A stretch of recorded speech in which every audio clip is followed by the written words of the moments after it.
Welcome out, everybody. What a short break that was. We're back here for Game 3 of the conference series here between the Pfeiffer Falcons and the SVU Knights. The series is 1-1 right now. Yesterday there was a blowout by the Falcons, beating the Knights 19-7. A big win for them. A big statement made here all the way from North Carolina, about a 4.5-hour trip. And then today, the Knights came out and beat the Falcons 7-1, I believe, creating that 1-1 series. And we are here now undergoing pitch number 1 for the Knights, as the first batter for the Falcons is the center fielder again, who I talked to him in the bathroom, actually. He got hurt. He got pegged in the leg last game, Game 2. So he's a little shaken up this game, and he's the center fielder here. Up on the mound, we got Braden Stauffer. He is on the mound for the Knights. And we're looking at a count of 2-1 right now for this leadoff guy. Braden Stauffer, he came in from a JUCO, Walla Walla, out of Washington. And that ball is fouled off very far over the building. And pretty much the same lineup for today's Game 3 as games 1 and 2. Sure, we'll see some different pitching after Braden Stauffer, depending on how he does on the bump here. And that is a leadoff hit. That's a leadoff hit by the center fielder, leaving him at first. A deep ball to left center field. And that was a hit off from Braden Stauffer. Yeah, the Falcons are only able to get 1 run in Game 2, but we'll look to see probably a few more today in Game 3.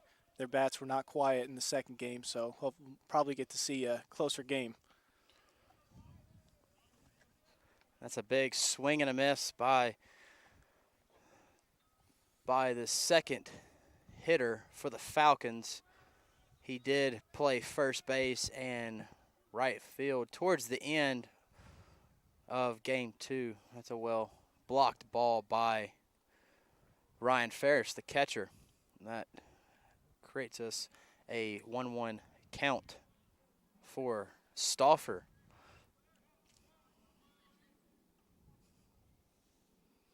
And another swing and a miss by that batter.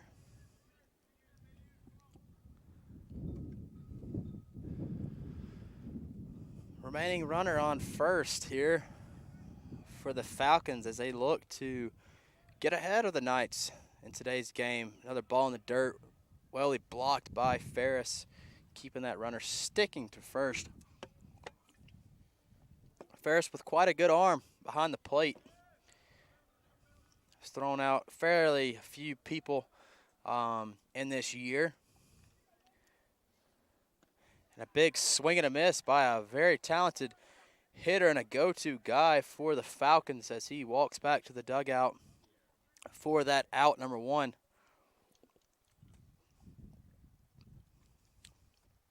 Braden Stauffer has struggled slightly on the mound this year for the Knights, but slowly bouncing back for them, creating more depth and for them to go to him for that day 3. stand-up guy Braden Stauffer is. Definitely been a struggle for the Knights, especially the past few years, trying to find a solid foundation of pitchers. Seems to be the past few years that they've had to rely on a lot of freshmen to come in and produce for them. So hopefully we'll be able to see something big for Stauffer today. Exactly. We're excited to see it. And another blocked pitch by Ferris, leaving that runner stranded at first, not having anywhere to go. Stauffer a little bit behind in the count with a 3-0 count. And that is a walked batter by number 6.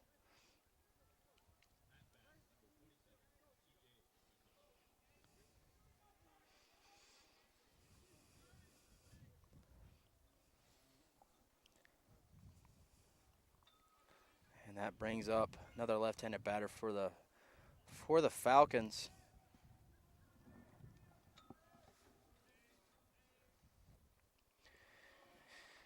And it seemed like he wanted the pitch, but held off on it as it was a ball 1 in the dirt.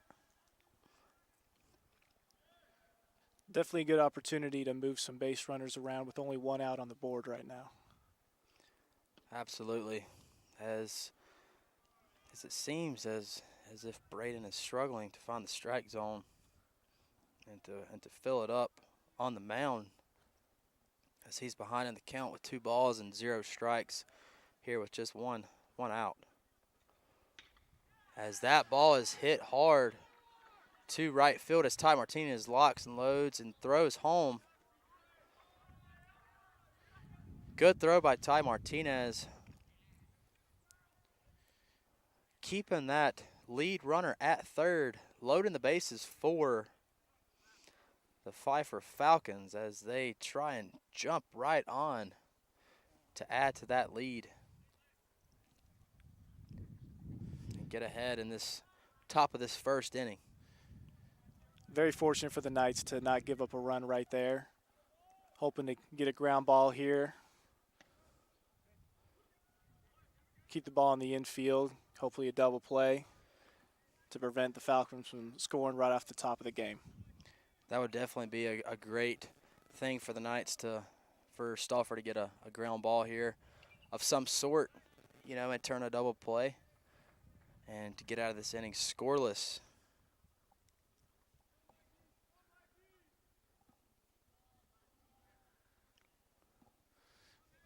Great start for Stauffer, an 0-2 count.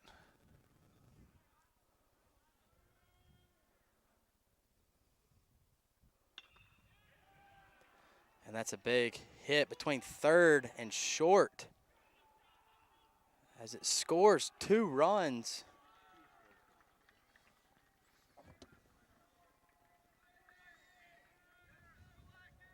As it scores 2 runs, extending that lead to 2-0 here at the top of the first inning.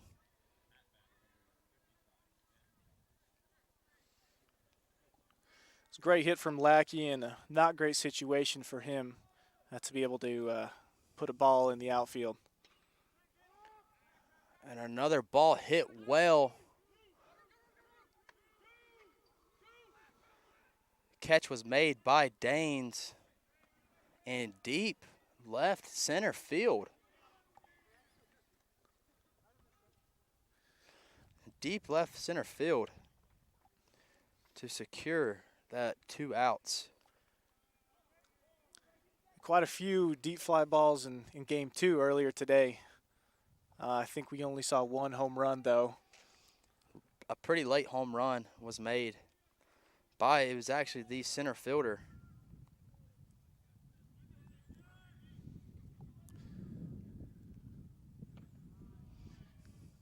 Nick Daines, a solid center fielder, really has a great range to be able to go catch those balls. I've seen a couple personally where he's, running right into the fence to make those plays as well.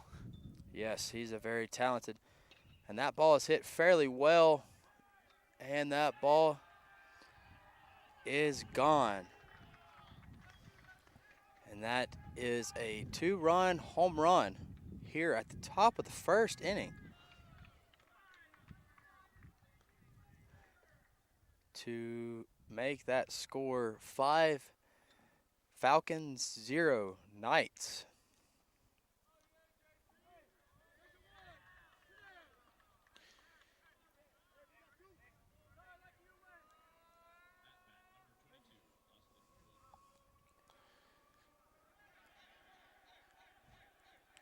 Turner sure got a hold of that ball. The wind is helping as well. Quite a windy day here in Buena Vista. And I will say it's a beautiful day for some baseball, as he is safe at first as a slow chopper to first for the first pitch to Marcelino Leonardo Jr., the third baseman for the Knights. Fields it quite well. Seemed as if may have had a little gripping issue.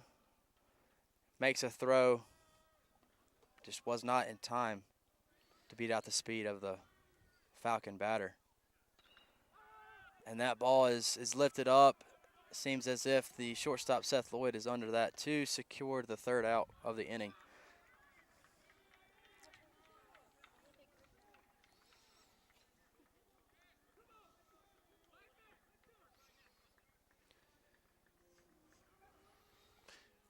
Quick 5-0 start for the Falcons. Seems as though the Knights have Do you know, like, found where the themselves in live this stats are? situation quite a few Like the times website? throughout the season where they give up quite a few number of runs in one inning. If it isn't at the top of the first, if it isn't the third, we know whatever inning it may be, they seem to sometimes let the offensive side of the opposing team find a stride and tack on quite a few number of runs. Really was. It was a very big inning for the Falcons.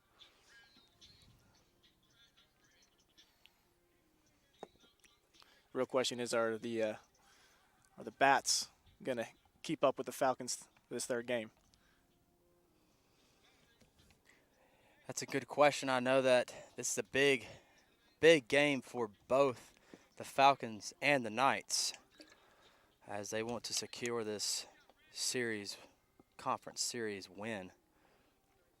And I believe that this would be the first series win for the Knights here at Perry McClure High School.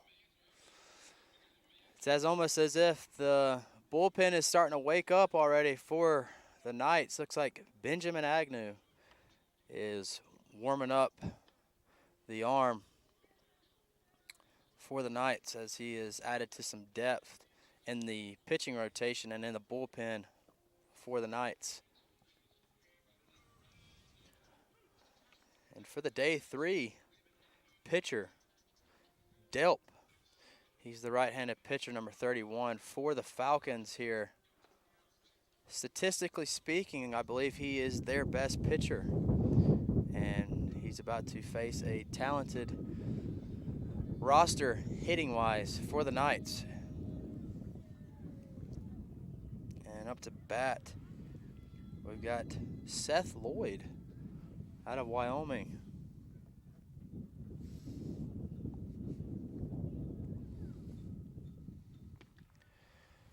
That first pitch is thrown in for a ball. Ball 1 to Lloyd.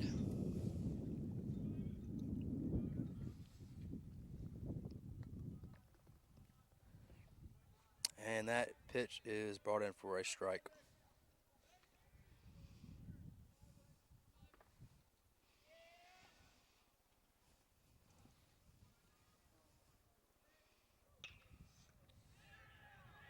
And that pitch was hit right back to Delp, the pitcher. Sticks the glove out, catches it, makes a simple toss to first base, securing that first out to retire Seth Lloyd.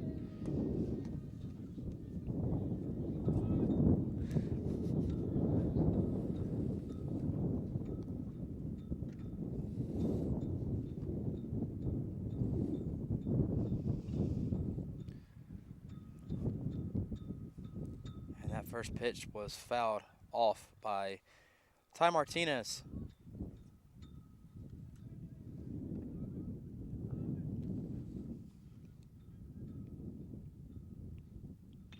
And that ball is hit fairly well into deep center field as the center fielder, number 6, makes the grab.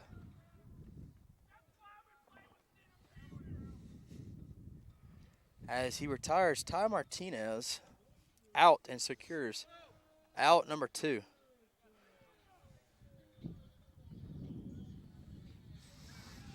And up to bat is the Zach Geertsen.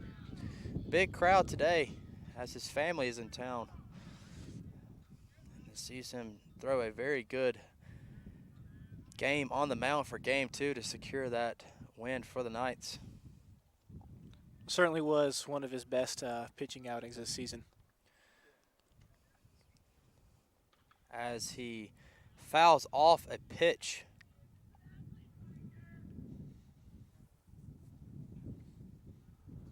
Fouls off a pitch towards the Knight dugout. And that count is 2-1 now for Geertsen.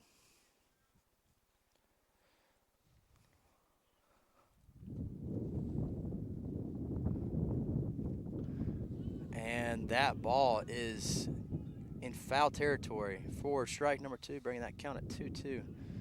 Zach Geertsen, newly incoming, I believe sophomore here for the Knights, stand-up guy, very funny guy. If you need to know anything about anything pro sports, he's your guy for stats and names.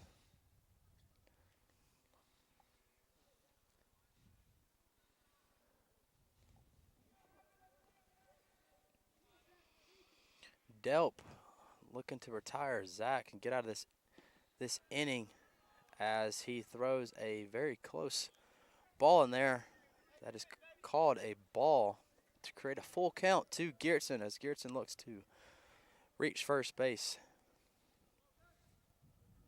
And that ball is hit in center field.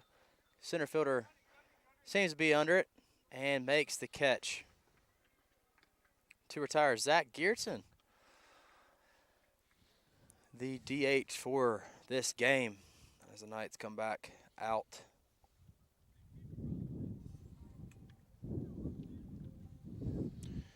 Quick 1-2-3 from the Falcon defense there to turn it to the second inning. Absolutely.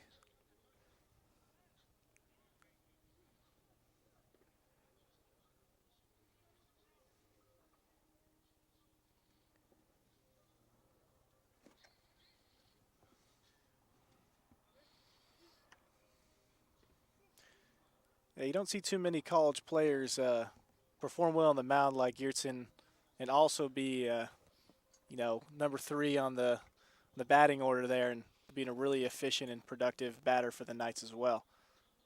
Yeah, it's definitely an interesting thing. Coach Schlegg, I know, doesn't like to bat a lot of his pitchers in the lineups, but obviously you cannot pass up a hitter like Geertsen.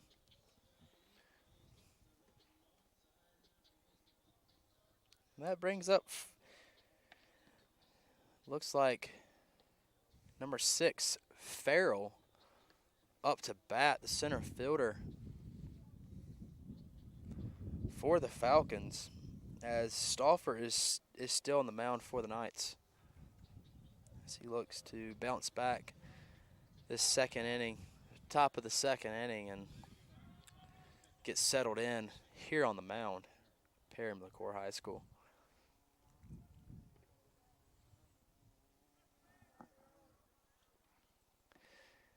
As he comes and delivers a strike for strike number 1 to create the count 0-1.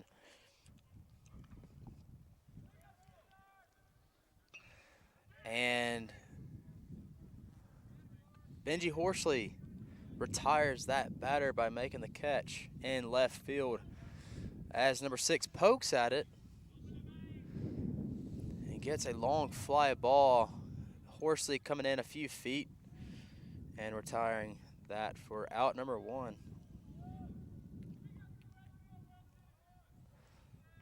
And that brings up another left-handed batter, the first baseman up for the Falcons, which game 2 he didn't have the best game at the plate, but certainly wasn't a pushover. But game 1 had a very productive day at the plate. Was a fierce batter at the plate for the Knights to face.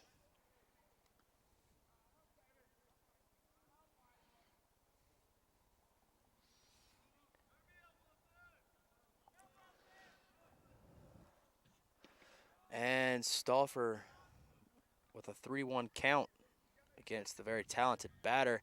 Last at bat was a strikeout, swinging and missing to an off-speed slider by Stauffer. And that pitch is fielded by Stockton Hall. And the base is tagged by Stockton Hall, the first baseman for the Knights, for out number 2. So a fairly quick inning going by for the Knights, for the fly out to Horsley and the ground out to Hall.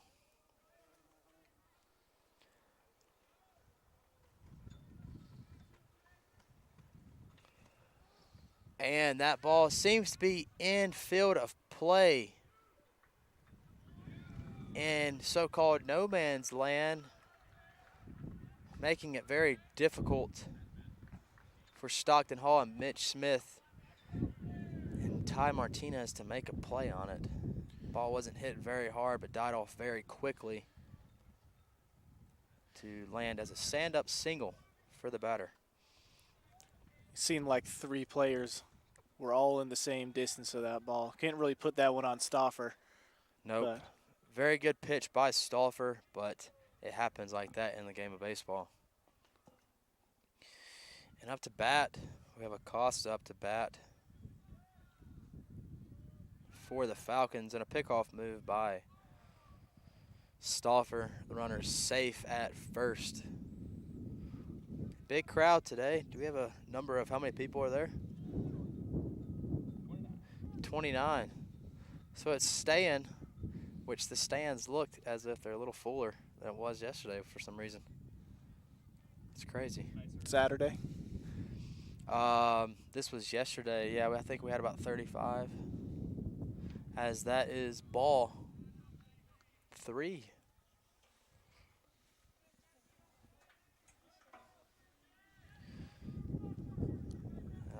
Last at bat, Acosta did have a hit for that big first inning for the Falcons.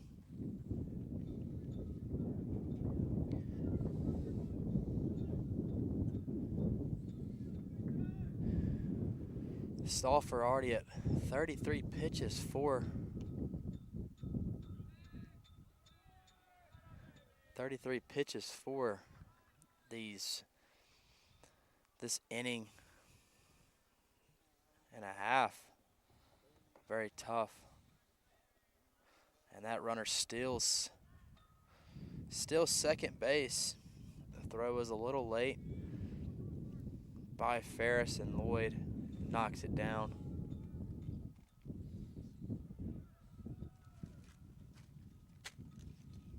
And that is a pop-up in no man's land. Again, Horsley comes in. Horsley comes in sliding, trying to make the play. Very difficult play for Horsley. It hits the ground just before he could get the glove on it, creating for a sliding in double. Good by Nick Daines to be there to back him up and get that ball in before any additional runners could make it home. For sure, and that's really big for the outfielders. If that ball gets passed, it's always nice to have those other outfielders right there to help out and get those throws in before any other runs score. It's a veteran outfield that is here. And another good pitch Delivered by Stauffer. Bring that count 1-1 here with 2 outs as we look to try just to get out of this inning.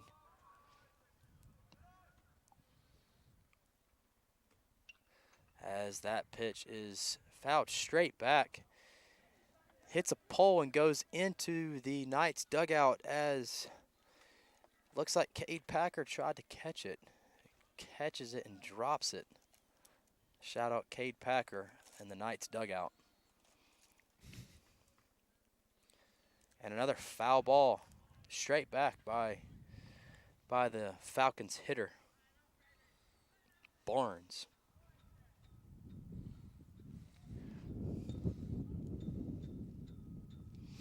The wind has definitely picked up from game 2 today. Still a beautiful day for some baseball.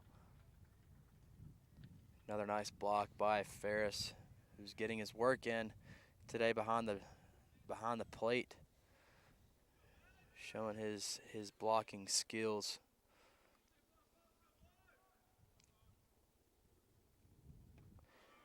And another high ball thrown by Stauffer, and now has another full count for Barnes.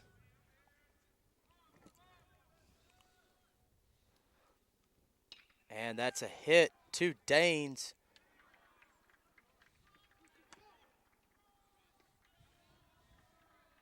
Very hard hit ball. Danes thought he could have had the catch. The ball was quickly dying off as it was a line drive. Catches it off the bounce.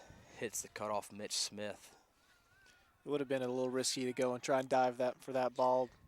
It would have been a risky play. You could tell there was a little bit of frustration maybe on his face as he thought he could have had it. That was the 8th hit for the Falcons already in the 2nd inning, scoring 8 runs as well.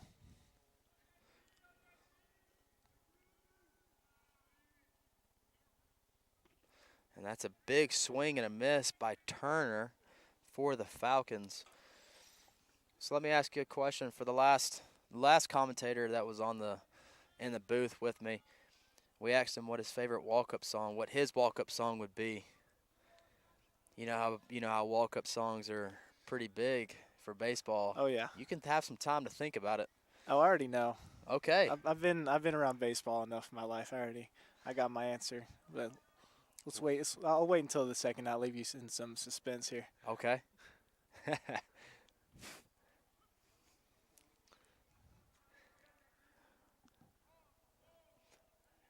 And Stauffer's trying to get out of the inning urgently.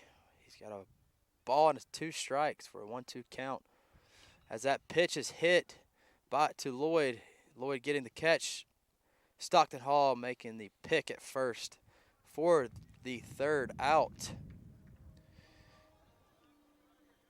Not sure if the Knights will make a pitching change here in the bottom of the 2nd.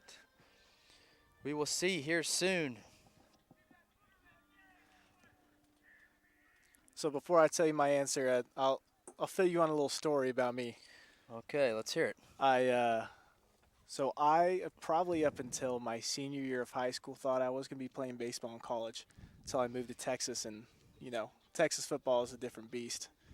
Yes, it is. So took over my life a little bit from baseball, but loved baseball in high school. I actually picked out a walk-up song, Ric Flair Drip by Offset, Metro Boomin. Okay. Big rap guy.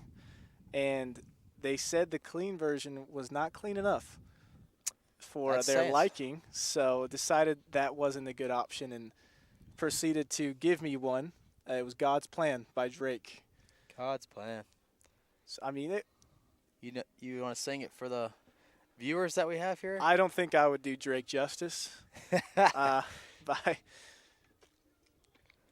Yeah, I'm not. It's not really my finest thing. I'm not the sharpest at singing. I don't do it too often or typically. I'm a Sunday singer myself. You'll see me in church singing hymns, and that's about it. Or in the car, I guess. Yeah, and even in the car, I'd rather do the favor of just not doing that. What's your walk-up song? Well, it's like I was telling the previous guy on the on the mic with me. I would probably go with "Champions" by NLE Choppa. Again, it's a clean song. It's talking about, you know, the comeback, being a champion in the world, stuff like that, making the best out of every day. Because, each day we're blessed with, 86,400 seconds. Okay, and Stockton Hall leads the inning off with a hit up the middle. We're blessed with 86,400 seconds each day. You got to make the best of them. You're a better man than me having a message behind your walk-up song. I was just thinking about something that had a good beat to get me going, but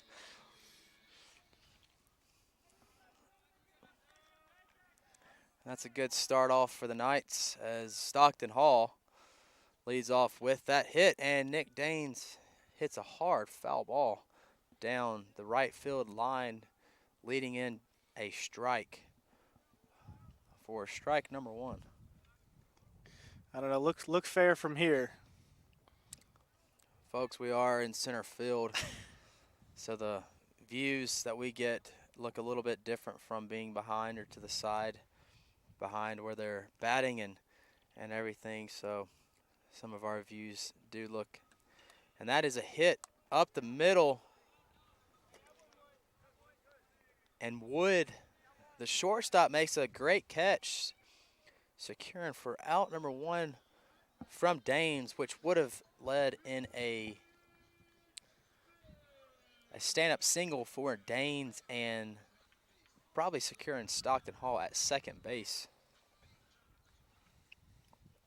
Bringing up Mitch Smith, senior for the Knights. And that's a strike one for Delp, pitcher for the Falcons.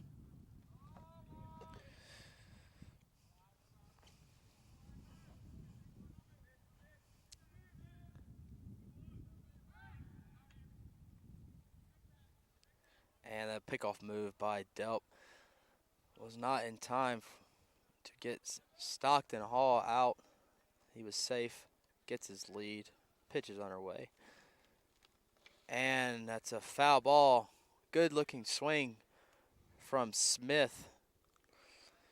Smith's mom and little brother are in town, as his dad is the assistant coach here from Utah. So big day for some of the players from the Knights, as some of their families in town in Buena Vista, Virginia. And another pickoff move by Delp. Knights not being a very stealing team. And a big swing and a miss by Smith for out number two. And that brings up Marcelino Leonardo Jr. with his walk-up song, getting the crowd into it with clapping and some dancing, getting the energy levels up. And he looks at it, a low ball in the dirt for ball one for a 1-0 count. There's one thing I know about Marcy. He's big on energy. He is big on energy.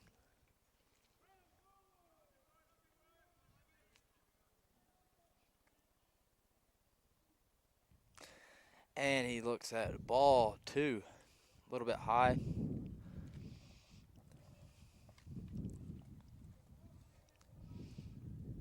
Marcelino, very unique story coming from the Dominican Republic. And that ball is hit fairly well in center. Center fielder again makes another play to secure that third out, retiring the Knights. And that score remains 8 Falcons, 0 Knights, as we start the top of the third inning with Braden Stauffer coming back out on the mound for the Knights as he's seeming to get settled in.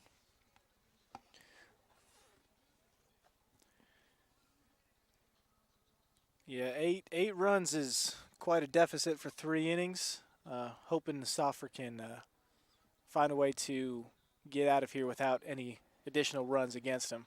For sure.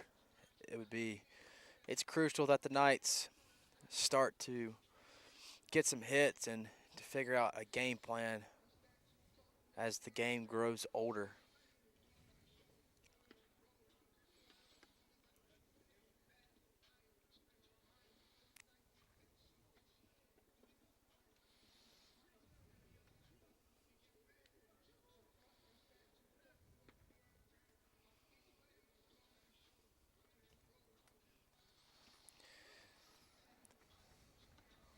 How is the SVU football team? How are we looking for next year?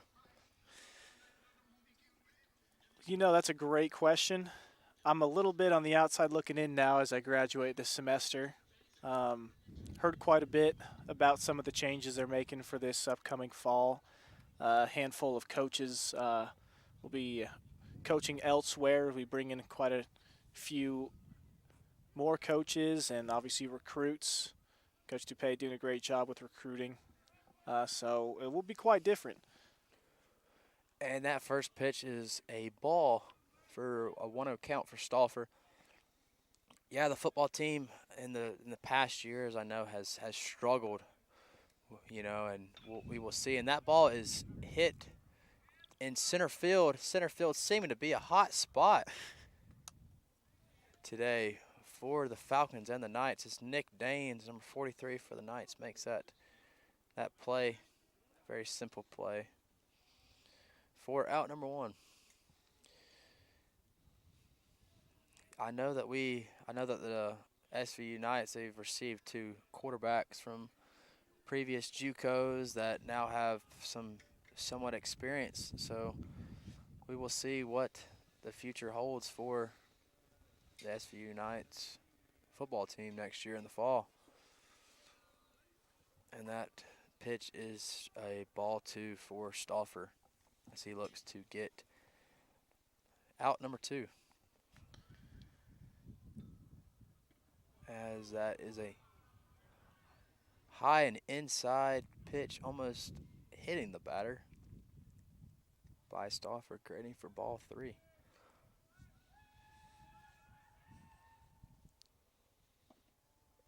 And he comes back and delivers with a strike for a 3-1 count.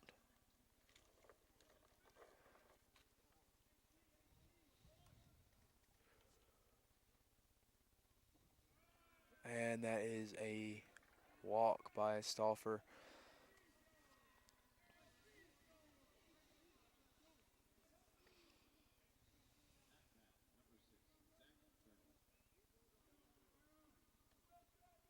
And that brings the shortstop to first base.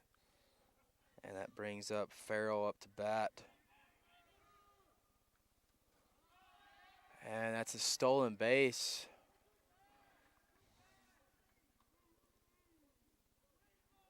Ashby stole the base, number 16 for the Falcons.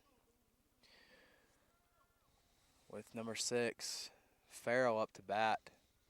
Ferris looked to throw down, but lost the grip on the ball, it seemed, and the throw was not worth making.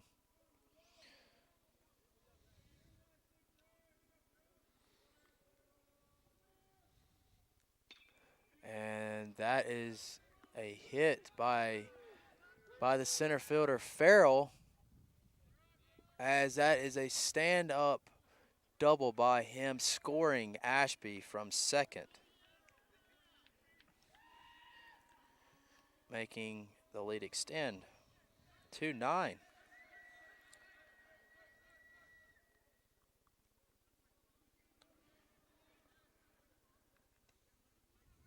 Falcons were seemingly ready for Stauffer at the beginning of this game. Their bats really, straight from the top, have been able to find the ball and put it in play. Now a 9-0 score, Falcons leading.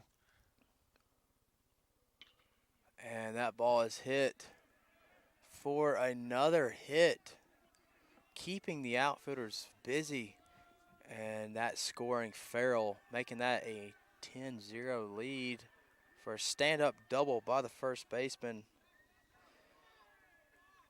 And that's bringing up Javier, number 26, up to bat with a runner on second base.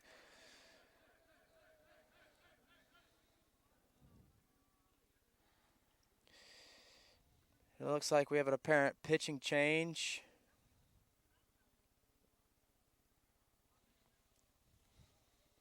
For the Knights.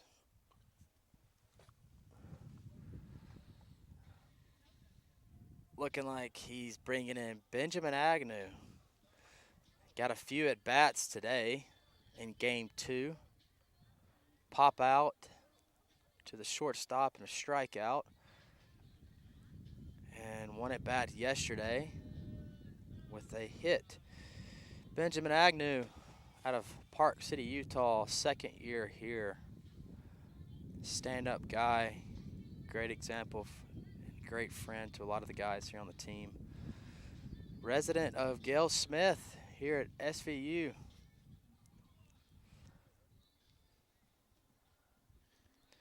New on the mound. First year here. Showed a pretty good arm throughout the fall. And now we're here for the spring, and he became a pitcher. He is a pitcher. And that changed, and he started pitching over the Christmas break and has done pretty well for his first year. Let's see what Ben Agnew, or as they call him, Bagnew, on the team. See what he can offer here for the Knights. Agnew's had a decent season on the mound considering the fact that he hasn't pitched much at the school. He's credited with 2 wins this season, earned run average of 6, which is a bit high, but been a solid pitcher for the Knights as far as, getting things done.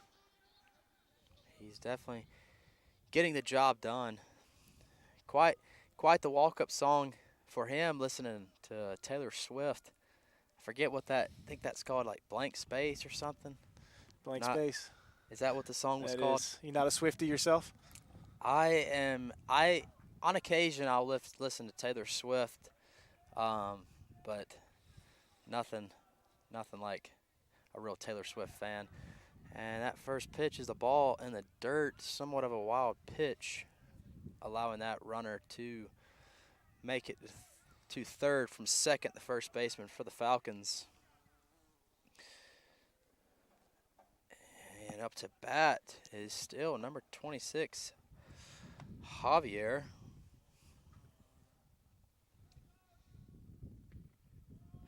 And Agnew answers back with a strike. Off-speed slider by number 4, Bagnew.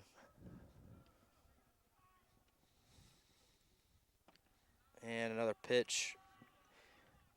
Ball, creating that 3-1 count. A little outside. As the Knights try and just get these next 2 outs. As he comes in, and for ball 4, I believe he came in here with a 2-0 count left over from Stauffer. So it's a fresh slate now for Bagnew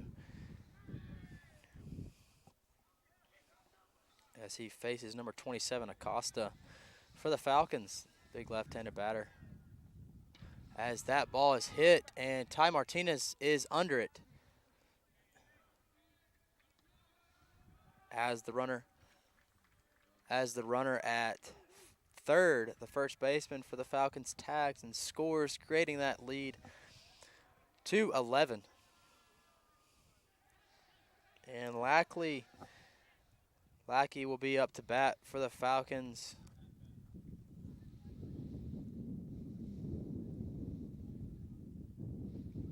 Knights desperately needed that second out there, unfortunately at the cost of an extra run on the board for the Falcons. They came out for game 3 swinging as they knew what their mission was here to do. As a foul ball is fouled off out of play for the Knights, allowing Ben Agnew to get ahead in the count for 0-1.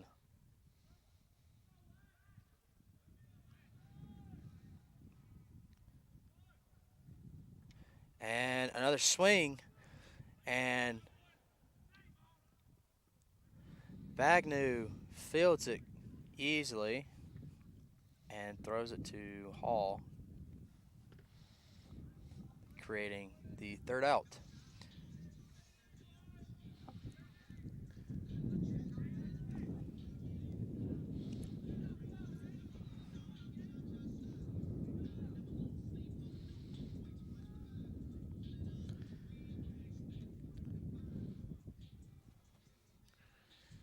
Pfeiffer University and Southern Virginia University are tied 2-6 currently in the USA South Conference. Pfeiffer does have a better overall record of 9-11 versus SVU's 5-13. But to me, it seems like with us, these two teams being at the bottom of the conference, these games remind me of SVU playing NC Wesleyan the other week, who is currently second in the conference, just right behind Brevard. It's as though it doesn't matter so much the opponent. The Knights will show up for some games, other games, and giving up 11 runs unanswered here in this third game against Pfeiffer. No, that's very, very relatable. I'm not sure what to tell you. It's just, it's a letdown for the Knights, but the Knights have shown in previous games that they don't back down. They don't let a big extended lead, get them down and create that bad atmosphere within the dugout. They stay positive and stay willing to play, and I know that's definitely appreciated by the coaching staff. Yeah, I would be very surprised if they went the rest of this game without scoring a run. Oh, for sure. There's plenty of time left to make a comeback here, at least make this game competitive again. And that first pitch is brought in a ball for number 31, the pitcher for the Falcons. And that next pitch is a strike, creating that 1-1 count. With Horsley up to bat, the left-handed batter for the Knights. Big swing and a miss by Horsley, creating that count at 1-2 as Delp tries to dig deep and retire Horsley.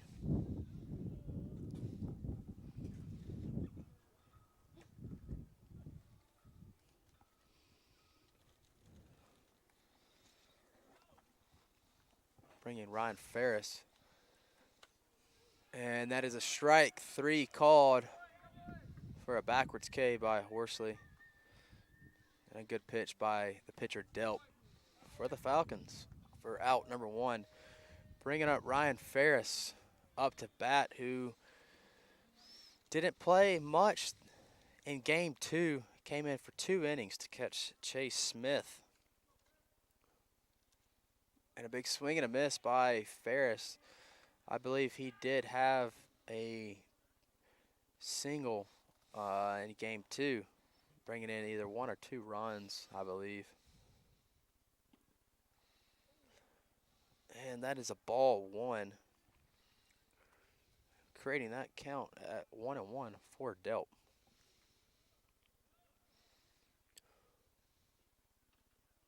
And a foul ball.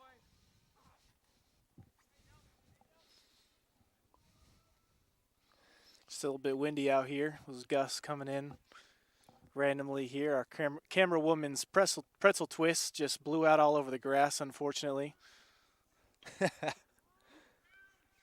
And that ball is popped up. Ferris popped one up down the right field line. First baseman making a long run, trying to make the backwards catch, securing that second out, and to retire Ferris, the ninth batter in the lineup for the Knights, but could not finish the deal. And Ferris is still alive with a 1-2 count here for Delp. And he hits a ball straight to number 26, third baseman, throwing across the diamond, securing out number 2 for the Falcons.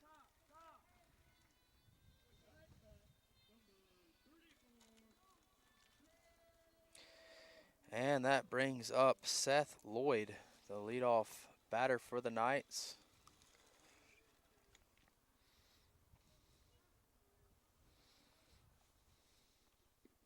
And a big swing and a miss by Lloyd. I love seeing him take those big hacks with the new bat that he's using. The Clout AI Rawlings. It's a beautiful teal color. I was going to ask you, actually. I remember him having an orange bat earlier in the season. Did he upgrade? Yeah, so he was swinging the Meta, the 2021 or 2, or maybe even the 3 Meta by Louisville Slugger, and I guess he recently switched to the Clout AI Rawlings, the one piece. He likes the one pieces, and he's the only one that's swinging that bat right now on the team. You got Ryan Ferris. He'll swing the Rawlings, the Icon, and it's been doing well for him. But Seth Lloyd did upgrade in bats recently. And Seth Lloyd takes first base due to a walk. A lot of guys on the team, they like to swing the one-piece 24 Voodoo, Dim Rainey Voodoo. Some guys swing the Goods.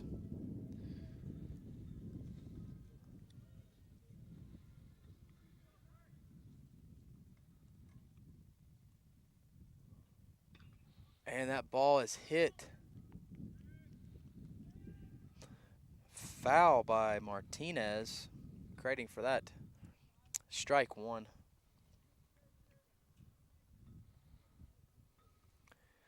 Strike one for Martinez. And for Delp, that is an 0-1 count here.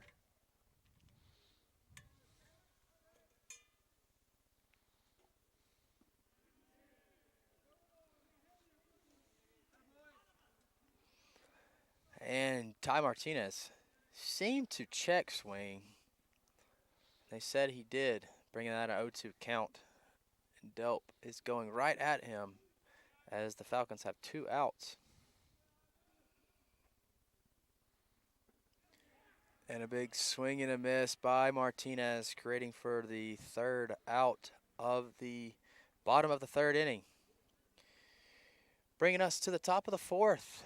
Still, the score remains 11 Falcons, 0 Knights.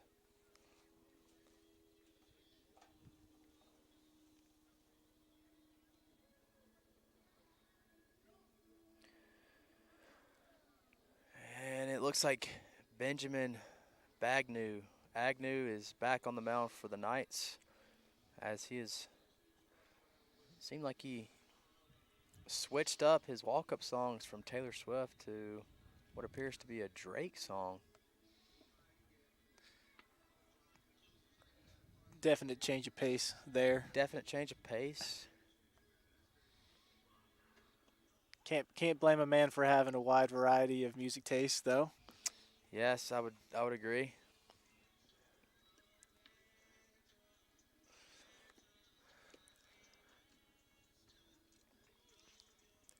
Not sure if we'll be seeing some changes to the Knights lineup as the game grows older somewhat and as the lead keeps extending little by little. There's some guys on the bench that I'm sure are going to get some playing time.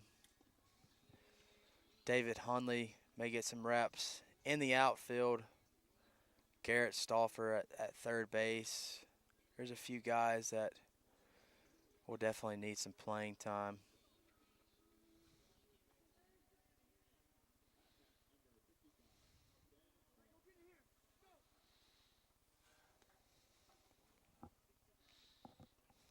And that first pitch was a strike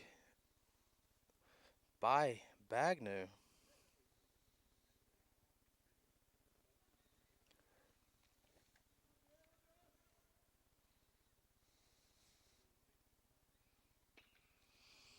And another ball lifted up,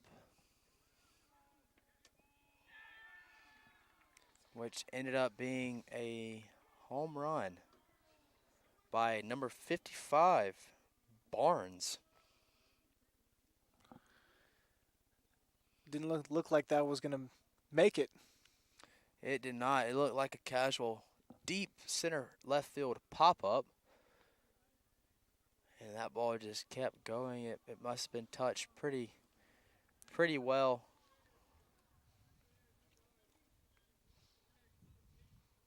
The wind is slightly going out, I will say.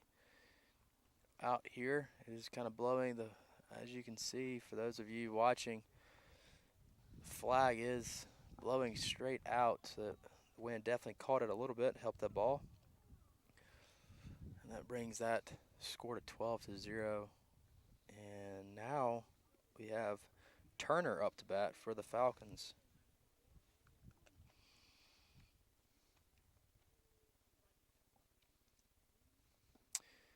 And Benjamin comes in, throwing at an 0-2 count for a strike, bringing that at an 0-2 for Turner. And that ball is hit hard to Mitch, having a good hop, making the play, throwing it to Stockton Hall, securing that out for out number one.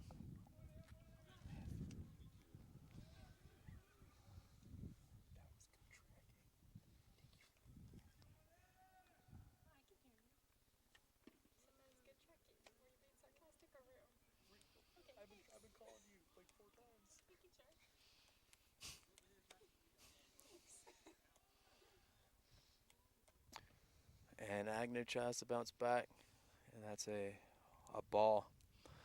So we're looking at a 1-1 count here, folks. And that ball is a foul ball hit fairly hard down third base line, waking up Marcelino Leonardo Jr. as he tried to make the play, but it was foul. As Marcy is very quick on his feet, stays low at third, making some great plays, making hard plays look easy. And the ball is coming in, as that ball is a foul ball hit that Stockton Hall and Martinez could not make the play on. It's kind of in a no man's land. What a risk. The healthiness if they tried to make that play. Ty Martinez has faced an injury in the fall, making a diving catch in the fall scrimmage, kind of hurting his shoulder a little bit. So I know he's definitely nervous about that at some times.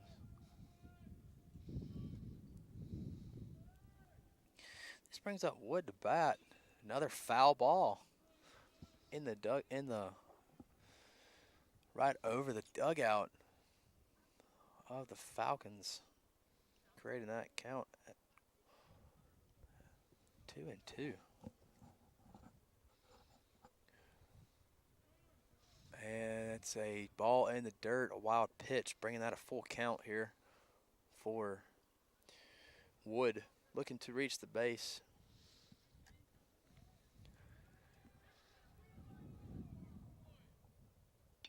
And that ball is hit to Lloyd, and that ball hits off of Lloyd, almost being picked up by Horsley, the left fielder, allowing Wood to reach on an error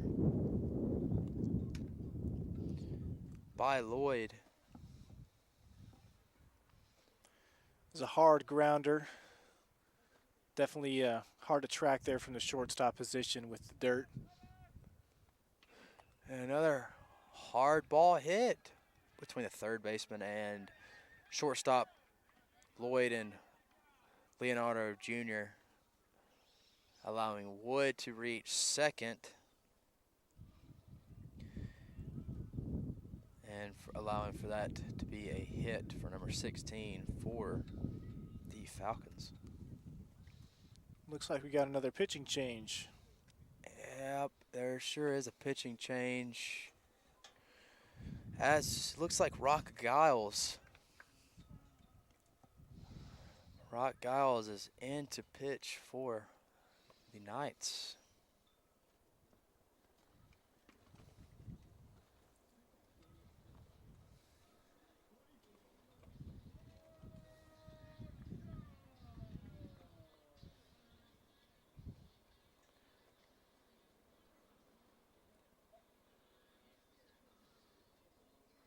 Now I like this type walk-up song. You know, this song reminds me of Grown Ups 2, the movie. I don't think I've seen that one. Grown Ups 2. It's a great movie.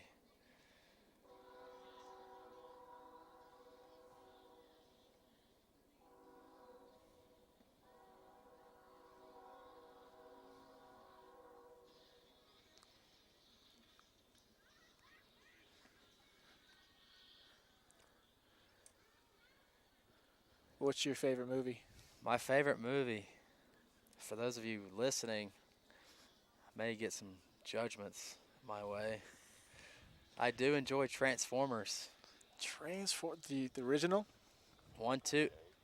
What, like with Sam? Yep. Yeah, I do enjoy Transformers 1, 2, and 3. The Revenge of the Fallen is probably my favorite one. I believe that's the second one. I'm getting a few people laughing at me here in the booth. We're only laughing because we're in agreement that those are some of the best and most iconic movies ever made. And a ball one for Giles as he comes in here with the runners on second and first.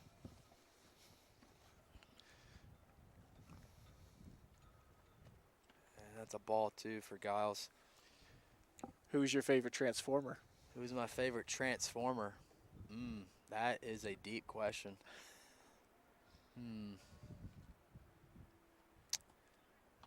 I don't know. I'm probably gonna have to go with like.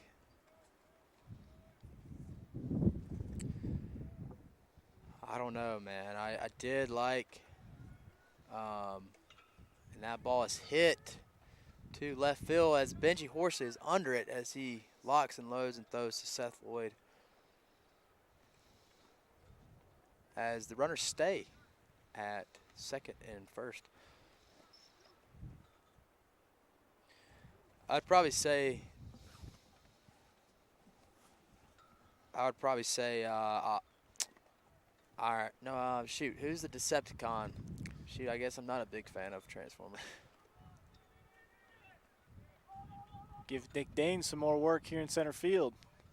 Making that third out for the Knights. I think the Decepticon, are you talking about Megatron? Megatron. Megatron. Megatron's probably my go-to. You know, he showed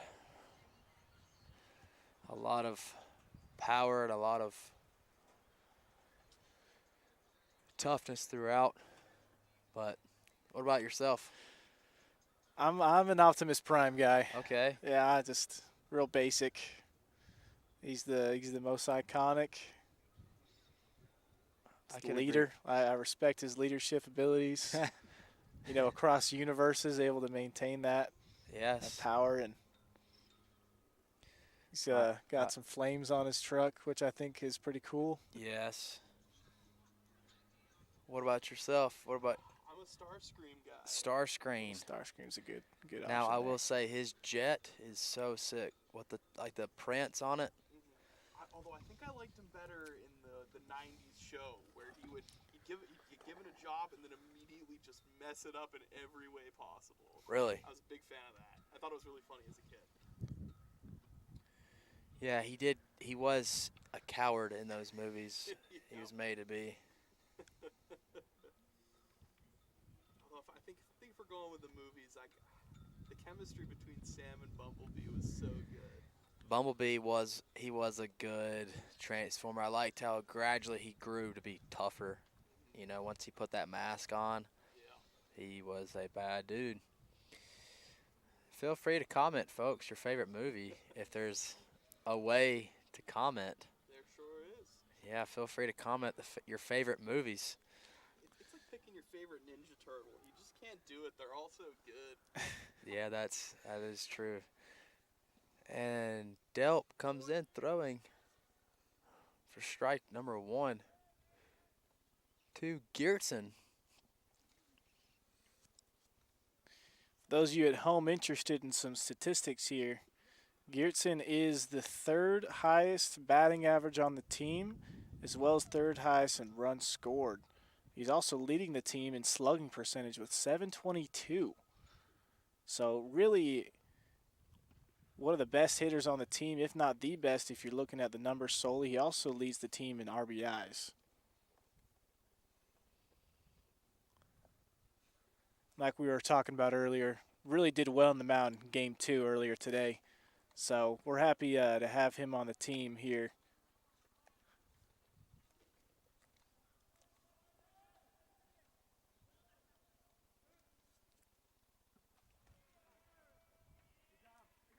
As Geertsen is struck out by Delp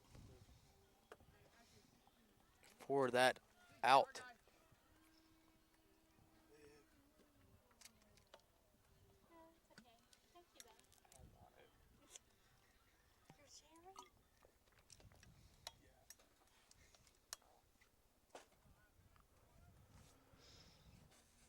As Stockton Hall, he sees ball 1 from number 31 Delp. Showing good execution on the mound. It comes back with a strike, creating that a 1-1 count.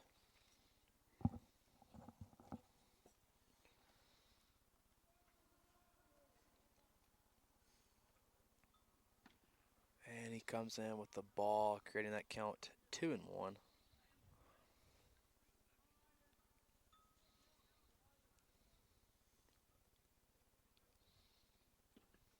Here in the bottom of the 4th, got a 3-1 count by Stockton Hall.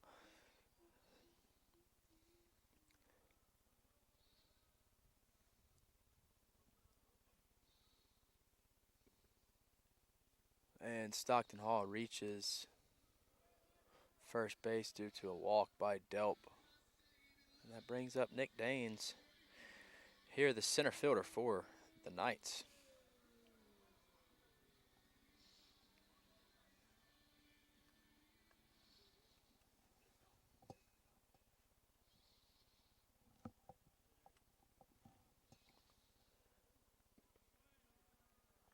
As he sees strike.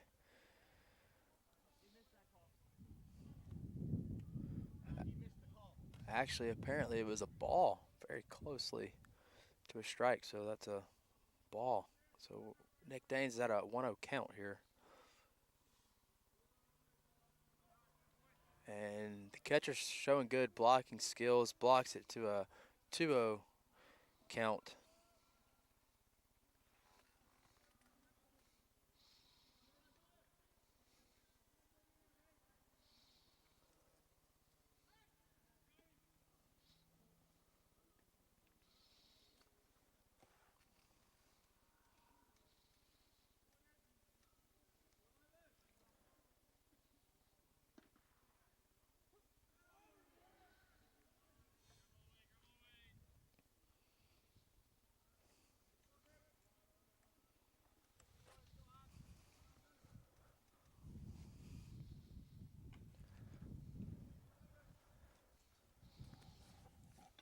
And that ball hit fairly well to right field. Right fielder under at number 27 throws it in, keeping Stockton Hall at first base without tagging.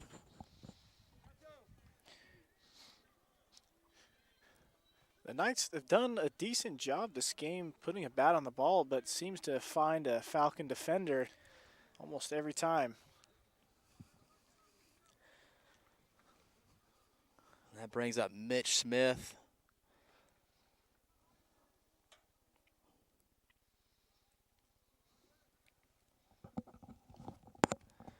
As he looks at strike one by Delp, looked to be an off-speed pitch, maybe like a slider.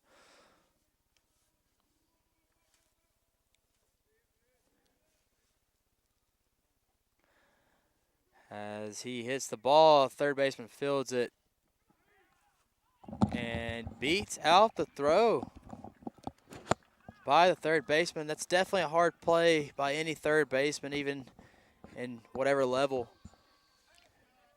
Quite well fielded, just not in time.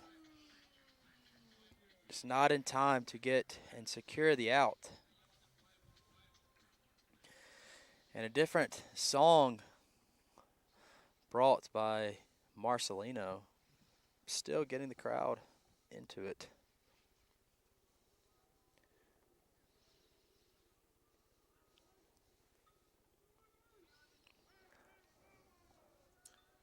Unfortunately, already at two outs here, but good opportunity to maybe put a run up on the board before the end of the inning. And that ball is hit well. It could.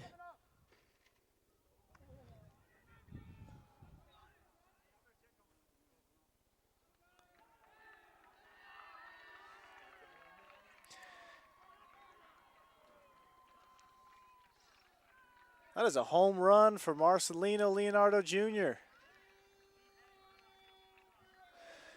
We had a pretty clear shot from our vantage point. The ball actually landed in his glove as he was reaching over the fence for it, and as he made contact with the fence, that ball unfortunately rolled right out of his glove.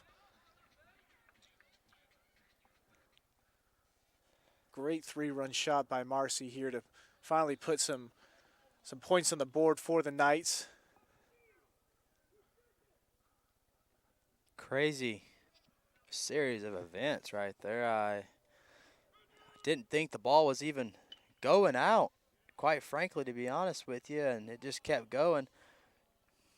He had the ball in his glove and it just popped out. That's crazy.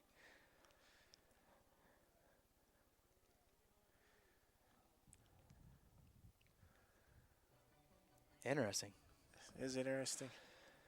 But thankfully for the Knights, able to come away with a few runs there. We roll now into the top of the fifth inning. Really feels like this game has been going on for quite some time, but as far as game time left, there's still a lot of opportunity for the Knights to crawl back into this, as we were talking about earlier. Can't sleep on those night bats. I mean, if you can get them going, string together a couple hits, then you give a big home run like that or what it may be, Knights will definitely take advantage of what they will be able to. The real question, I think, is will this Knights pitching and defense be able to stop the Falcons from scoring any more runs here? That's a interesting thing to think about right now. Just seeing how well executing the Pfeiffer Falcons are doing at the plate. It's hard to say.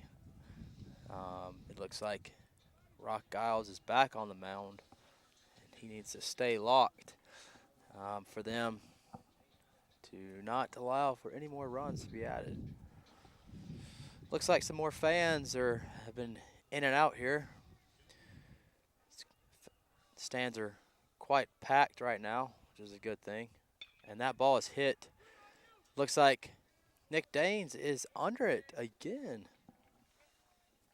Which is a good play by Daines. He's definitely getting that work in today. Him and Horsley and Martinez here in the outfield.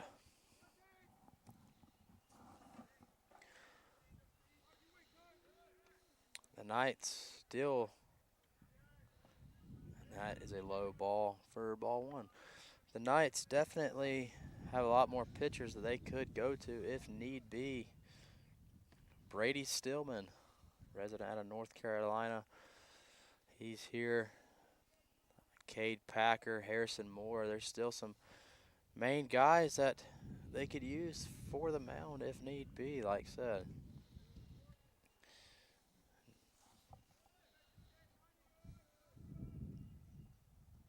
And that ball hit very hard down right field line, but foul. Created for a 2-2 count here.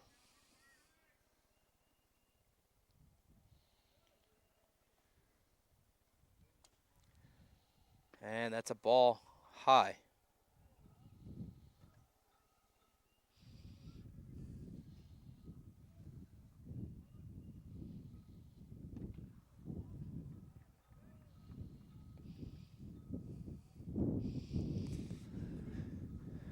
And that is a strikeout for Rock Giles to make 2 outs. Rock made a real strong entrance here, only facing a few batters, but has not let up a hit yet or a run. It's definitely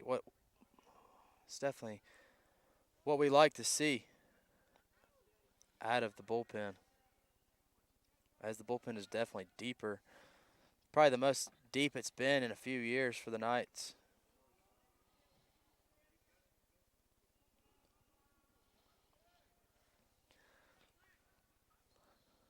As he brings in another ball, creating that count at 2-1.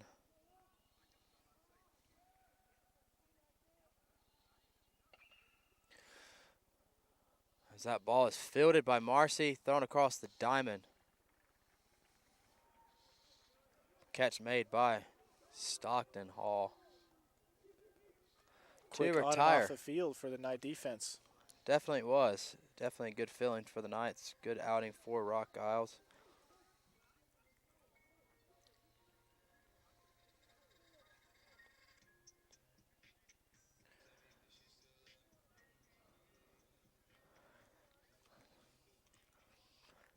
And it looks like Delp is still on the mound for the Falcons.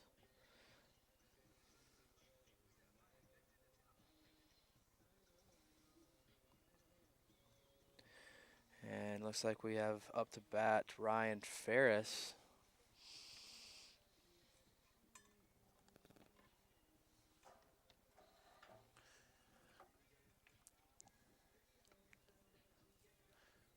What is something you would say in the locker room right now? Should you try to be a leader, try to keep the morale high in a situation like this where you're down, but you've had a couple good innings here, put together some runs, made some stops. How do you continue that momentum to the rest of the game to even turn it to your favor?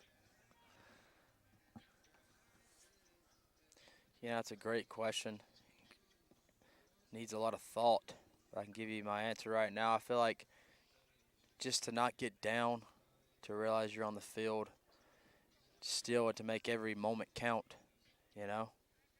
I think it's a great thing to be on the field, to try hard in everything you do, you know, and that's whether you're even in the dugout. You know, everything counts towards a win, in my opinion, because there's some people that'll never get this opportunity, you know, whether you're losing or you're winning. I think it definitely helps having that positive attitude, positive outlook on things, if that helps. Yeah, that's well said. What about yourself? Any words of advice?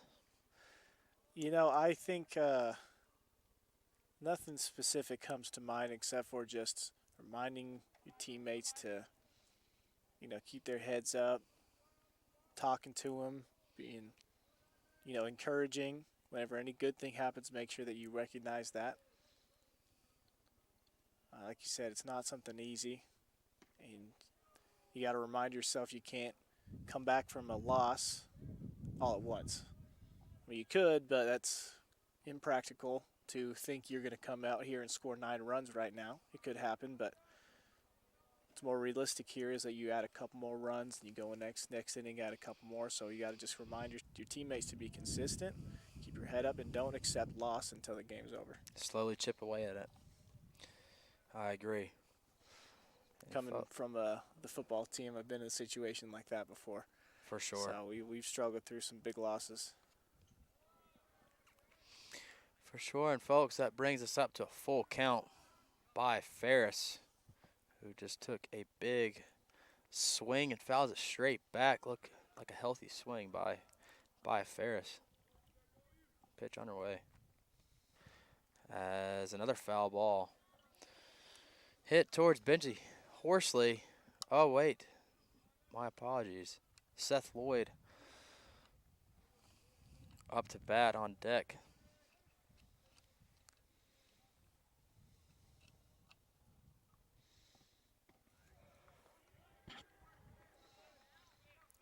As ball 4 is brought to Ferris.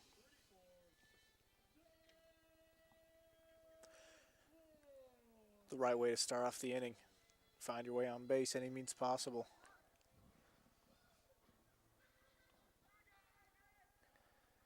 We'd love to see the top of your batting order come back up.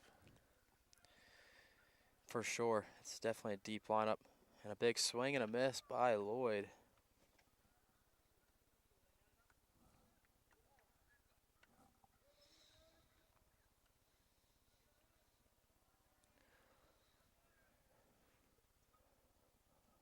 And a pick off by Delp.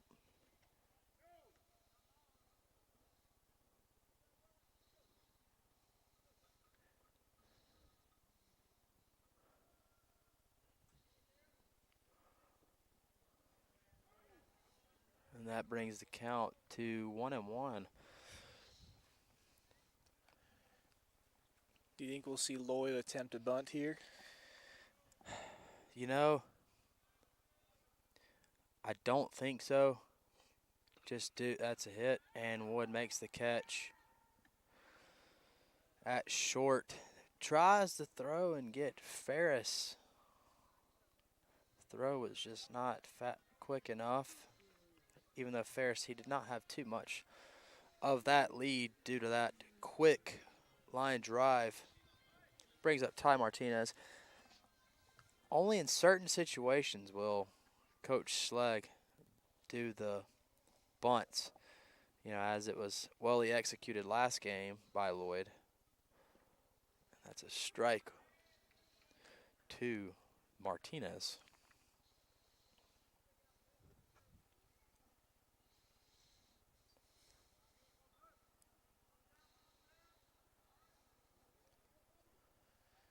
Ty Martinez is the reigning Rookie of the Year for USA South Conference. And that is a hit into right field. Good throw.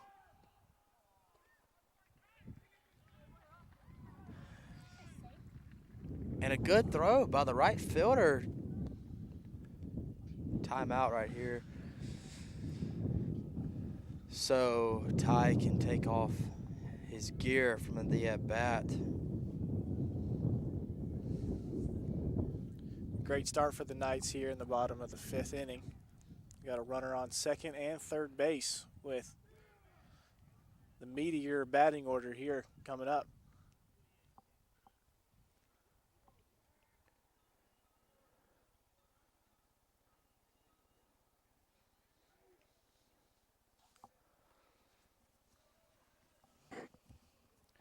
Any plans for Easter this weekend? Easter, right? Easter's Yes. tomorrow. Yeah, I got some family in Richmond I'm going to go and see. Taking off tonight after the game, actually. There you go. That's a strike in there for Garrettson. Yourself? Nothing right now as a planned. Definitely go to church, but right now nothing too much. Big swing and a miss by Garrettson, bringing that count at 0-2.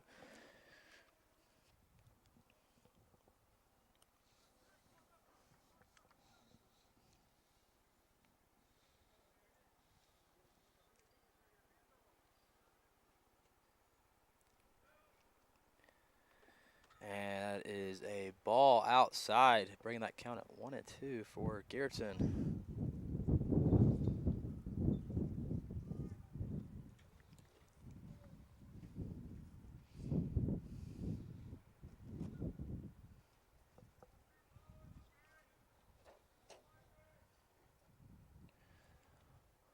And the wind is definitely picking up here at Perry McClure High School, as it still is a beautiful day. To be honest, that sun came out, and I'm getting a little hot, which I haven't felt like that in a long time. In a long time. It's been pretty chilly here in Buena Vista the past few months.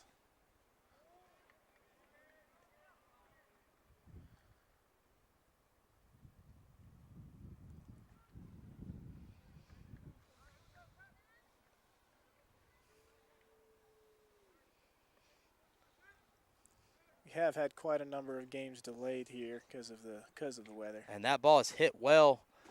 Will it carry? Not sure what really happened there. Center fielder was under it. Yeah, it seemed to be in his reach. I'm not sure if he slipped or just made a diving attempt there, but He's regardless, definitely ball dropped. 2 more runs for the Knights. he's definitely shaken up still and limping very badly now. Seemed to be under it, making for an easy catch. He is definitely in pain right now.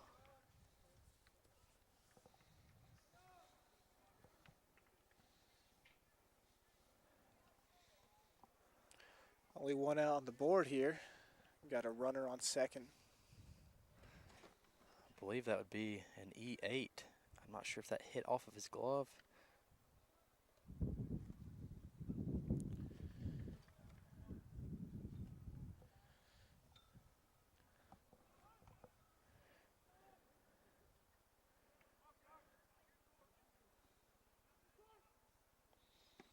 Looks like they gave him the double.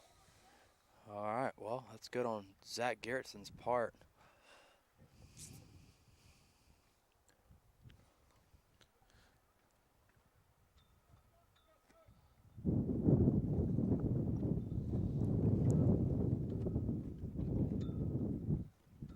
Well, he fielded ball by the third baseman for an out.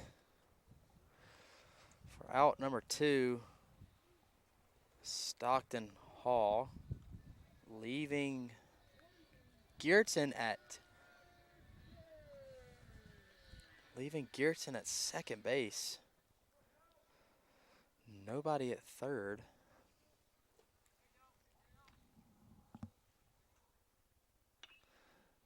And another foul ball down right field line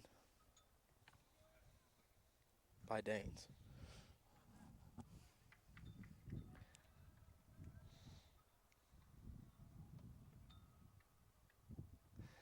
And a blocked ball in the dirt. Blocked ball in the dirt by the catcher for the Falcons.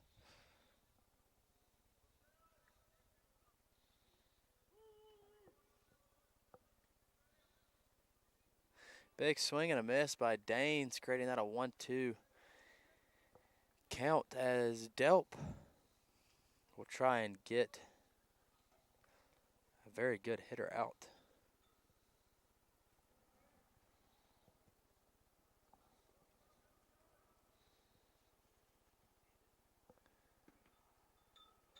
And a very close ball was thrown. Called for a ball, creating that 2-2 count here for Danes.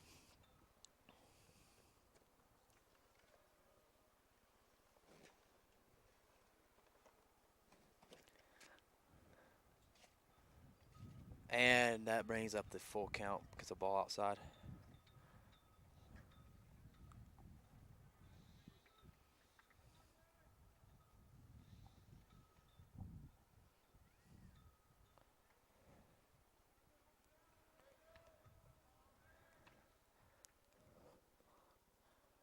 And that is a walk by Danes, bringing runners at first and second with Mitch Smith up to bat. Needed Mitch Smith to come through. The Knights are desperate to get a few runs on the board, which may be an apparent pitching change coming soon for the Falcons as the coach makes his way to the mound.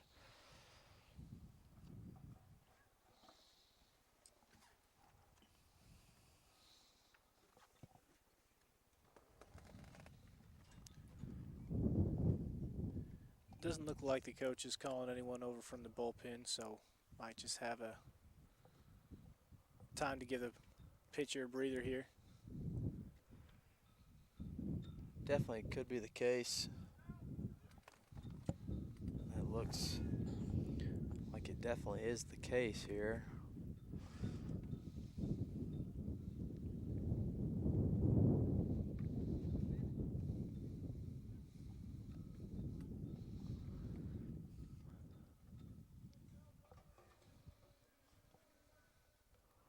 And pitch one underway to Mitch Smith by Delp.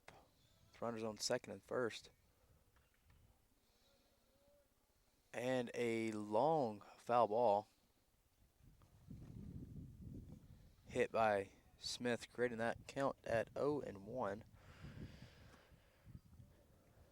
Delp goes right at him. Pitch number 2 coming.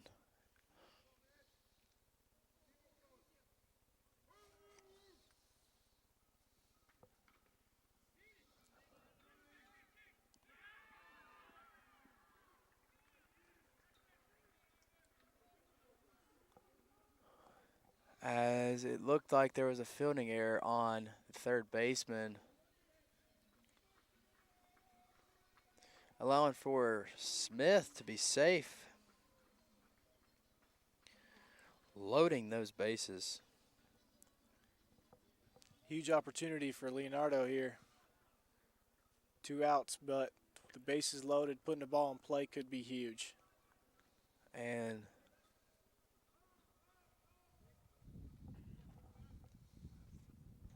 last time, Leonardo had a home run that fueled the Knights to score those 5 runs. Leonardo takes the first pitch as a ball for a 1-0 count. And he takes a hack at a ball and fouls it off for bringing that count at 1-1.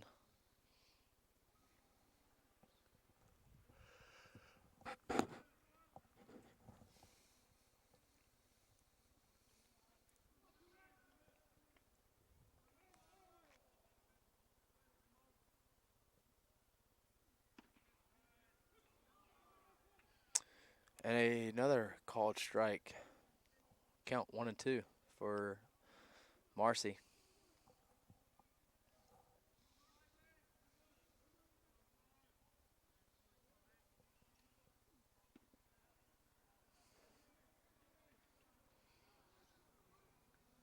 That ball looked a little close for comfort. The ball was definitely very close. Not sure where it was.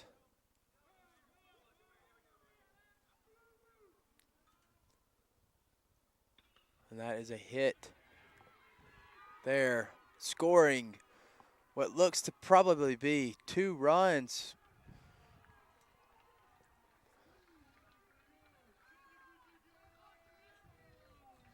Making that Huge bat for Marcy here. Now he scored off of 2 hits, 5 RBIs, bringing the score here 7-12 within 5 runs. What a quick turnaround these past 2 innings. After scoring 0 runs for the first 3 innings, have now scored 7 in the past 2.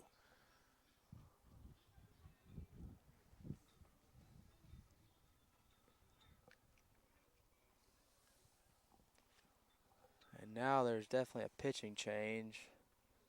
Looks as if number 37 for the Falcons.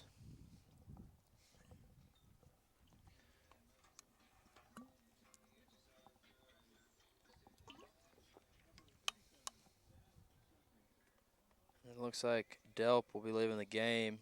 Pitch count was 89.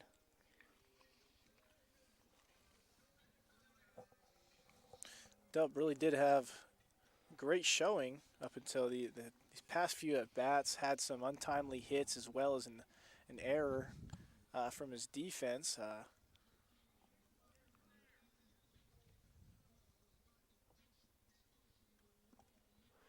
Yeah, it's definitely agreeable. Now it's, I believe his name is Safford, right-handed pitcher coming in for the Falcons. Seeing if he can get the job done. It's bottom of the fifth now. We got 2 outs here for the Falcons. Sure, they're just trying to get an easy ball here to get out of this inning.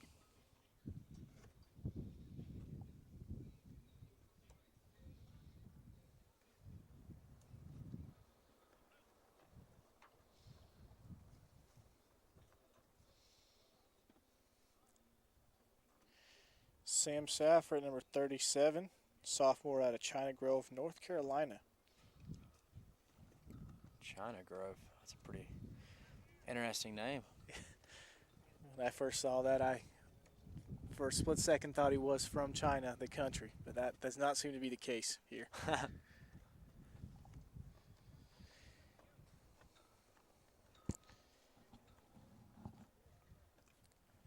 He has not been accredited with a win or loss so far this season. But in 16 innings pitched, he's given up just 13 runs, all of them being earned, and only 5 walks, and 8 strikeouts. So looking at his resume from the season, looking like a solid pitcher for Pfeiffer here. We're about to find out as they're probably pretty fast. First pitch is underway, so we did have a few changes to the lineups for Pfeiffer, as we got a new center fielder, a new right fielder, and maybe looks to be a new left fielder, yes. Benji Horsley up as we see ball 1.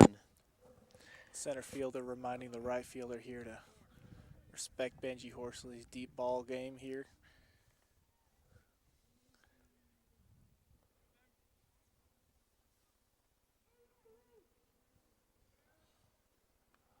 And a big cut, big miss by Horsley, bringing that count at 1-1.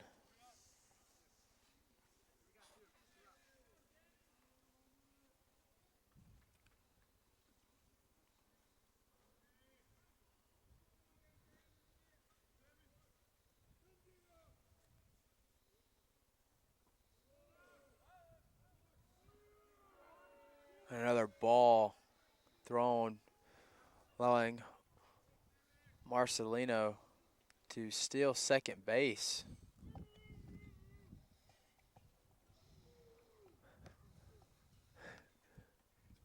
And ball 3.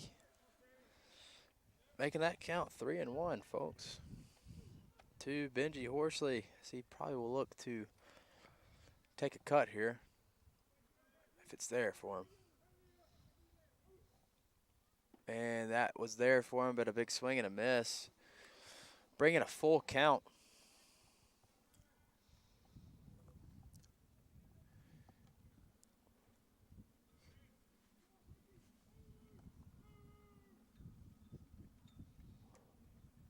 As he pops the ball up, maybe, and it was a foul ball. Fortunately, just out of the reach of the left fielder there. Just out of the reach.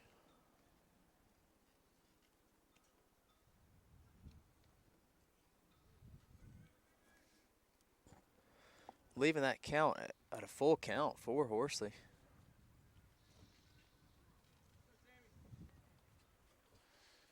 We'll see what he does with it. Huge opportunity to add a couple extra runs here. Sure is. And Benji Horsley will reach on a walk. Bringing up Ryan Ferris.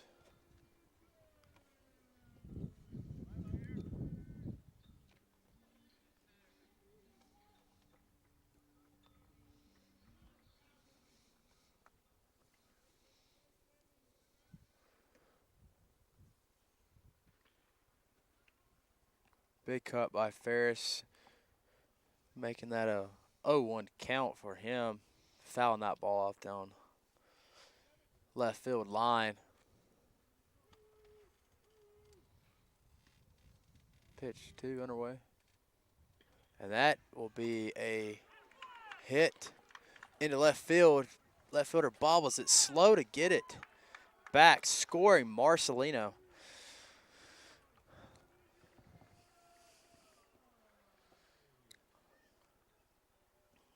Bringing in another run. I believe that was 2 runs there. Marcy and Mitch Smith were able to cross home plate there.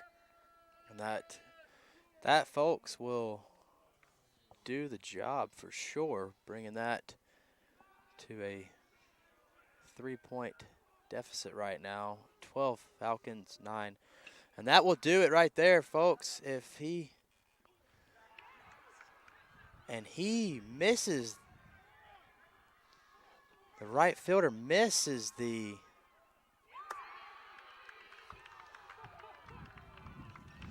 What a huge play for the Knights. Right fielder just seemed to maybe just mistime that fly ball. It just barely missed it.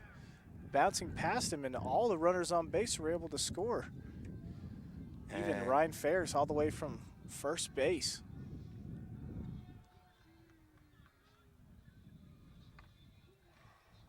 just like that, folks, we got a 12-11 ball game. And like we said, the Knights do not give up here, as we had a few errors on the Falcons, and that right there will end the inning as Woods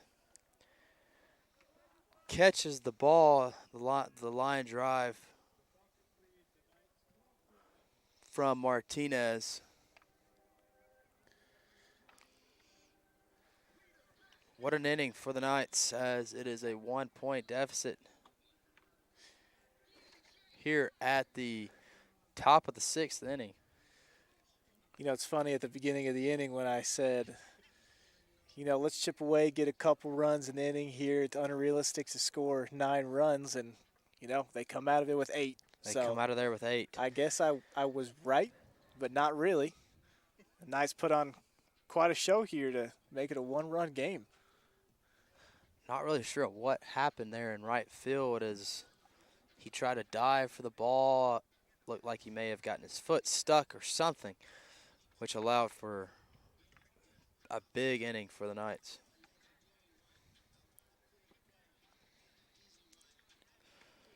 Just a quick update on some of the hitting here. Ryan Ferris is now 1 for 2. Got Marcy here 2 for 3, as well as Mitch Smith 2 for 3. So batters finally waking up here. Like we mentioned, we have 4 different batters with at least 2 RBIs here. Seth Lloyd, Zach Gearson, Ryan Ferris, and Marcy with 5.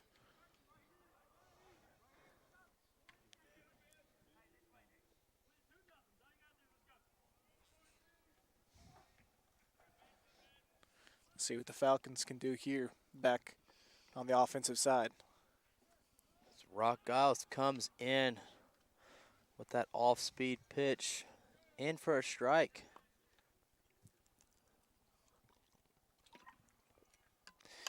Looks like we got to count on 1-1 right now.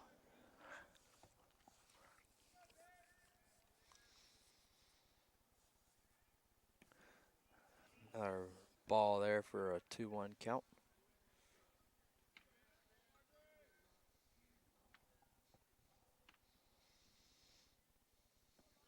Another ball there. 3-1 count for Rock Giles. Came in throwing well. Need Rock to bounce back here, as that ball is hit hard out of play. Hits the light pole, bouncing kind of back into play. As that ball is lifted, Benji Horsey's under it, making the play is Benji Horsey to retire that runner, number 55 for the Falcons, for that first out.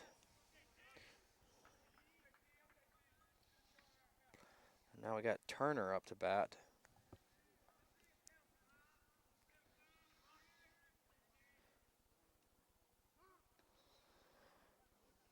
Look, an attempted bunt there of some sort. Marcelino at third coming in.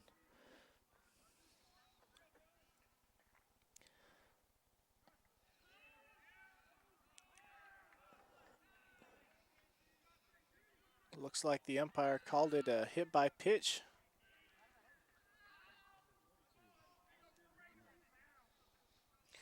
Real interesting call. The batter didn't even move.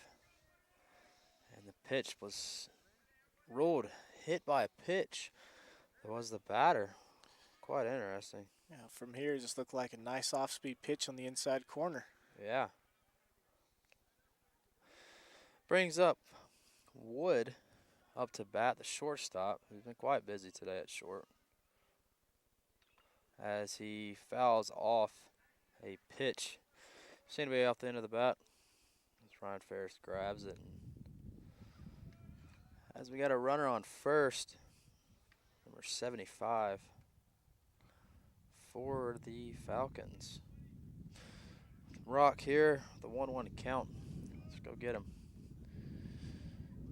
Trying everything in his power to get this next batter. Off-speed pitch came in a little high, leaving him at a 2-1 count.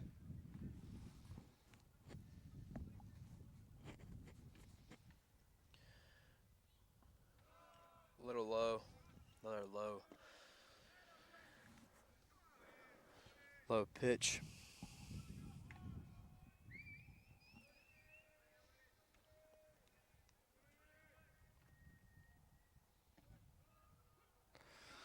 Runner runs out of the box, expecting a walk. Umpire late call for a strike, rating that full count for Rock.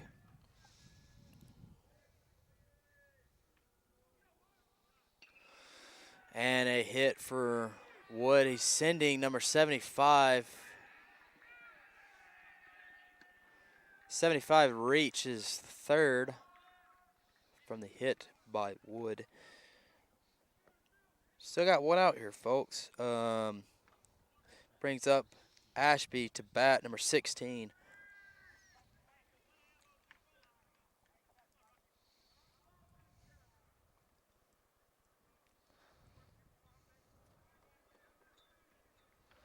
As the wind picks up here again. As well as some overcast. Yeah, we are witnessing a little overcast here.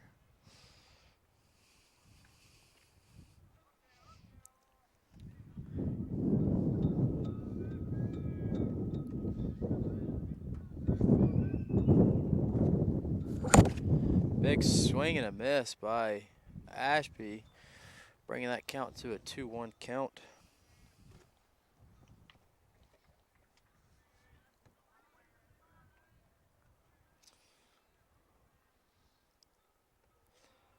And that was another low ball. Keeping that.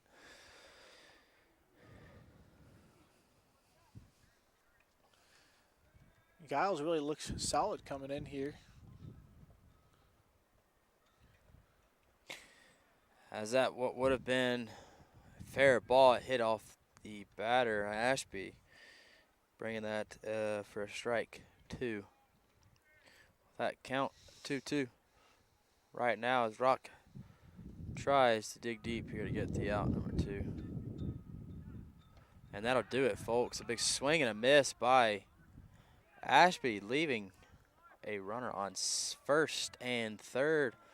With 2 outs here, bringing up another Falcon batter. That'll bring up Farrell.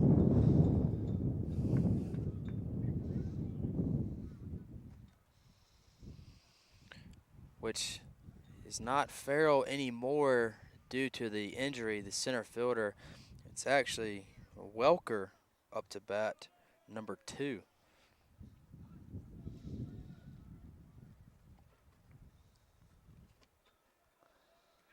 Pick off by Rock.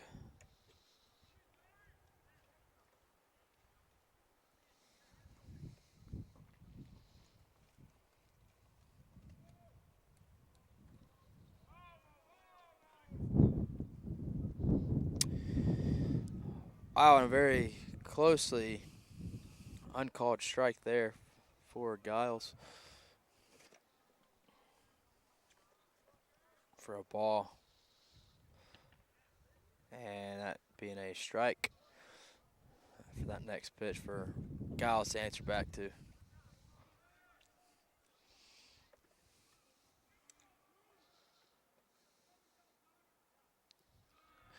Very well executed blocked ball by Ferris behind the plate. Bring that count 2-1 for Giles. Runner on first and third, 2 outs. Expect force out here at second or first base. And that was a strike for a 2-2 count here.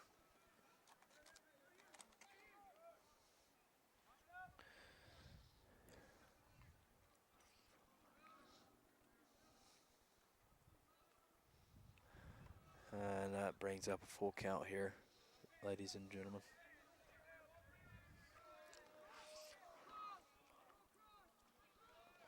It's a big play here for the Knights and the Falcons. Definitely need a double play ball of some sort. And that, folks, is a hit that will score 1 run at least, bringing in another first and third situation with 2 outs here at the top of the 6th, making it 13-11. Turner able to cross home plate, and he sent Wood from first to third base, essentially creating another first and third situation here. Bring up another left-handed batter for the Falcons. It takes a big cut. Number 28, Lauer, who's got 4 at-bats. 1 hit, 1 RBI for the day. This is the first baseman for the Falcons, who takes a big cut, and Seth Lloyd, good footwork, grabs it for out number 3. Rock Giles was able to get out of that inning just with 1 run scored. Here at the bottom of the 6th inning, still remains 13 Falcons, 11 Knights. We sure got a ball game here, huh? I would say this is quite the ball game.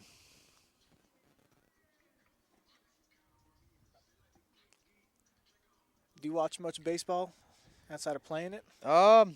You know, I do watch a little bit, you know, in college and stuff like that. Not as much as you would think. I just don't really watch TV a whole lot. How about yourself? I big football guy. I prefer watching NFL. Yeah, I do enjoy watching college football. NFL, so I can watch, you know, the Super Bowls, that, you know, stuff like that, obviously, but See, I wish I can get into college football. It's just too many teams to keep track of. it is a lot of teams, I'll say that. Too many blowouts. We're big Georgia fans, me and the family, so that creates some. You from Georgia yourself? I am not. Lived there for a little while my dad, he was going out there for school, so lived there. So we kind of grew up loving Georgia, so creates for a good time. This brings up Zach Geertsen.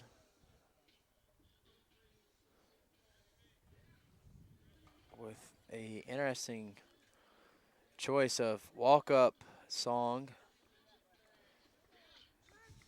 Not sure the name of it. I believe it's by Justin Timberlake. The title of that would be Sexy Back. Sexy Back, and he hits that to the shortstop Wood, who makes a throw across the diamond, who is not in time. So that allows Geertsen to stay at first with no outs here. First pitch, swinging.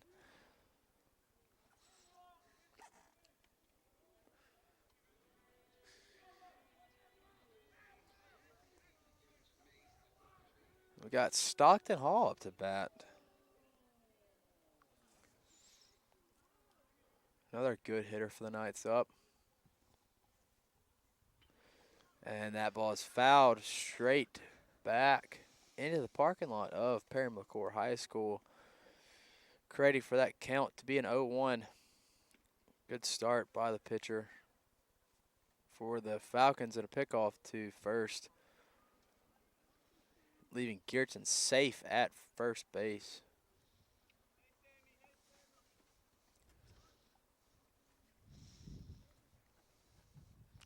Stockton Hall really has been one of the better hitters for the Knights this year. And Second in slugging percentage here. He's leading the team in batting average with 370 this season. Also leads the team in hits and doubles. yeah, he just fouled that one back off. Another pickoff by the pitcher, leaving Zach safe. So Stockton Hall with an 0-2 count here at the bottom of the 6th inning.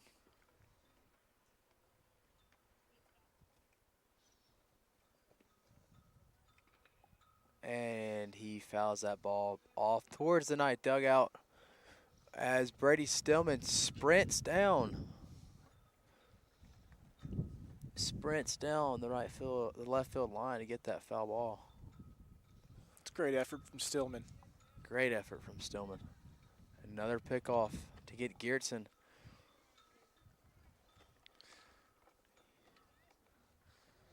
You'd love to see that when those guys on the bench, they're helping out any way they can. Hats off to Stillman. And a hit by Hall. And Geertsen reaches third, try to go back home. He thought for a split second he was able to round third and make it home. Luckily he didn't, which would have, upon a good throw, would have led into the first out of the inning. Now we do have Geertsen at third, ladies and gentlemen, with Nick Daines, very good hitter for the Knights, veteran player, up to bat, hard out here, and Stockton Hall at first. What is the situation here? What will the Knights, what do they have up their sleeve? Also, what could the Falcons have up their sleeve? There's a lot of situations that can be done here.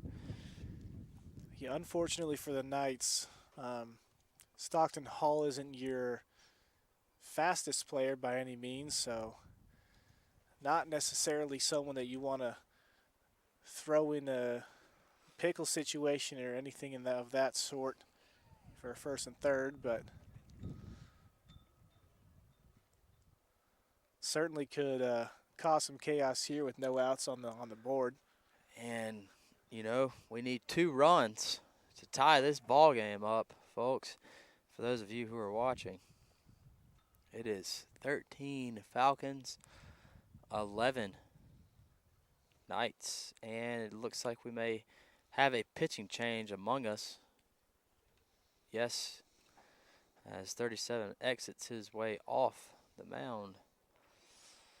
As we've got a very tall player, number looks to be 95.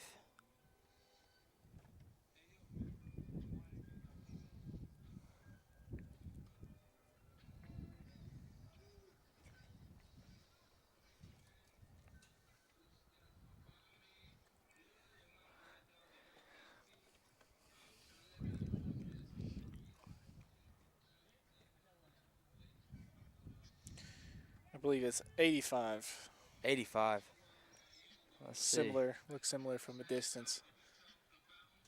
Nate Callahan, graduate student at Lincolnton, North Carolina.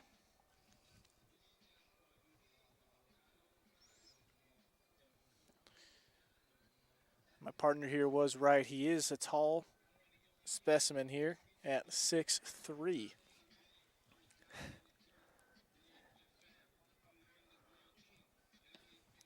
You never know if there's a few more inches added on.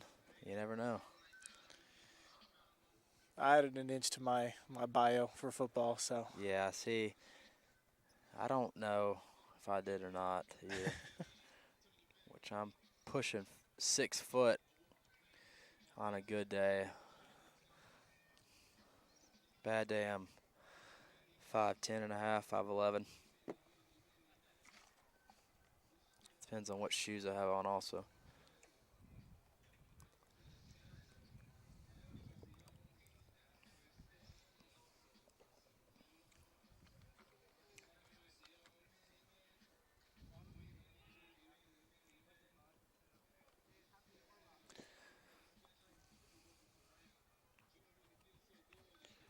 He did enter his freshman year at Pfeiffer in 2019.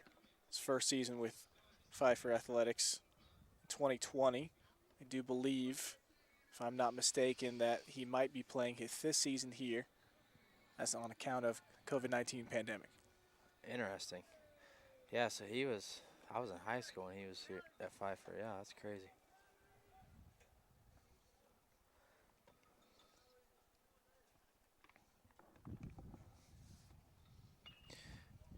As that ball goes through,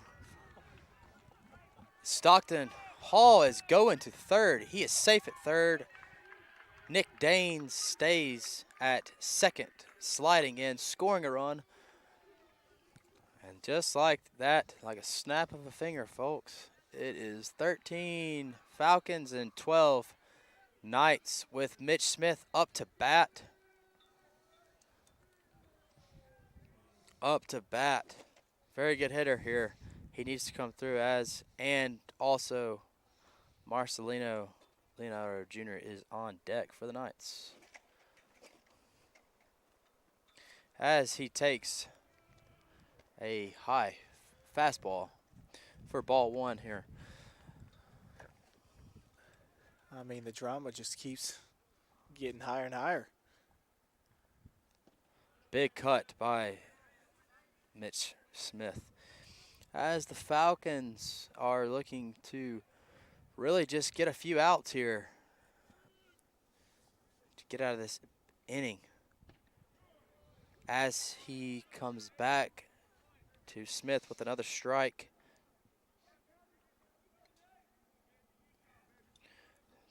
Push it at a 1-2 count here.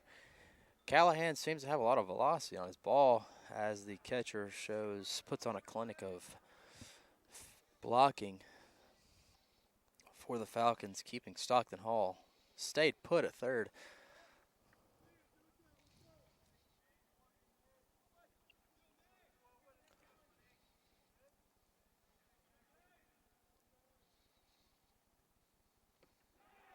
Big swing and a miss by Smith in a crucial time for a strikeout.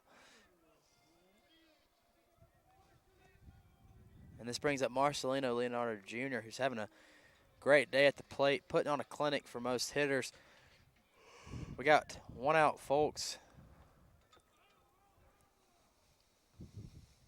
And that will do it right there, folks. That is a hit that will score 2 runs.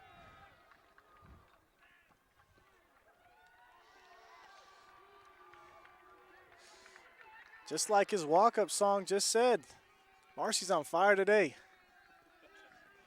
And just like that, folks, the Knights take the lead with the Falcons at 13. Knights 14.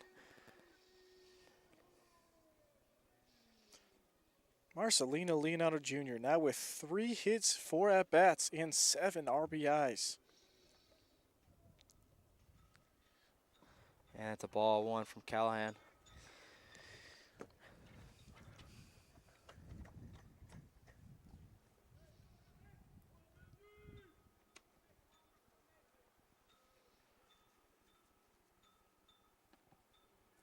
Comes back with a strike to make that count a 1-1.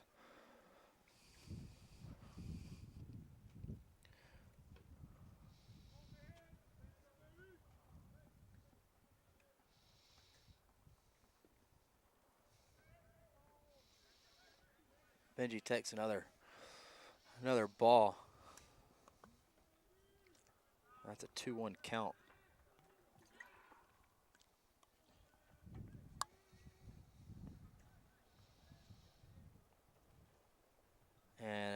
catcher blocks it in a crucial time. Catchers on both sides have been mimicking great catchers today, showing us how to get it done blocking wise, proper forms, keeping those runners put on the base path. And again, got another good block, but another walk by Callahan, which brings up the last batter of the lineup for the Knights, Ryan Ferris. Situation for a double play ball right now for the Falcons as they look to just get out of the inning. Look any way possible here at the bottom of the 6th.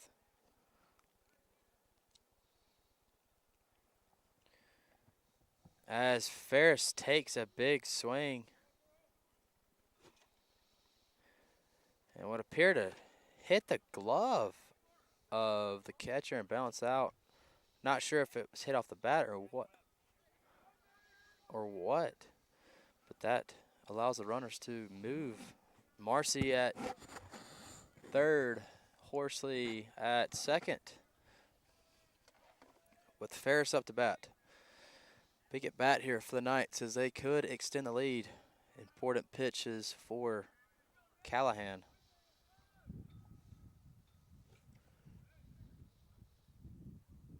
Another big swing and a miss by Ferris. Good pitch by Callahan.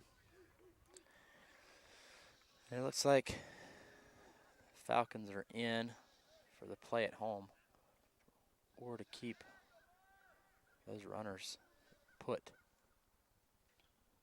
Foul ball by Ferris.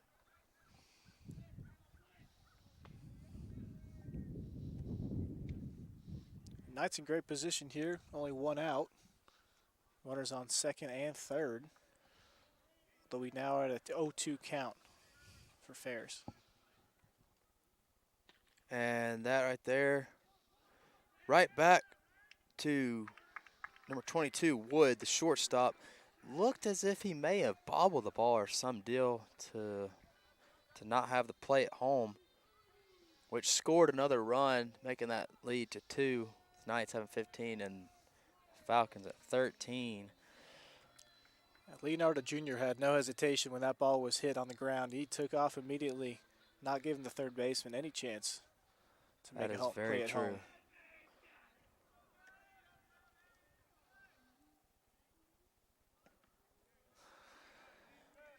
And that Callahan answers back with strike 1 for Lloyd.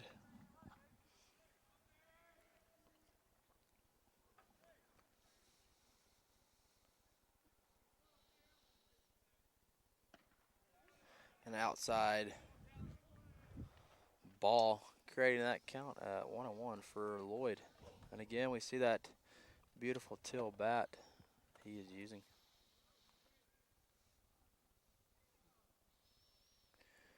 And he fouls that straight back into the fence, causing some commotion in the fans, thinking it's going to hit them. Luckily, that fence is there, taking off a few heads, I'm sure. Ball was, and a big swing and a miss, and a big strikeout by Callahan with a very good pitch with good velocity for the strikeout. Big strikeout to end the inning, but not before giving up 4 runs here in the 6th. Really, the Knight offense coming alive. Seemingly non-existent the first 3 innings, and then the following 3 innings. It's almost as though everyone that come up to bat has been able to do something for the Knights. Looks as if we have Rott Giles staying on the mound for the Knights. I gotta say, Rock is a cool name. I do like the name Rock. His family's in the chat. I don't believe that is his birth name, but Hayden said, "Let's go Rock from Wyoming." Sounds like his family might be able to help me out here on this.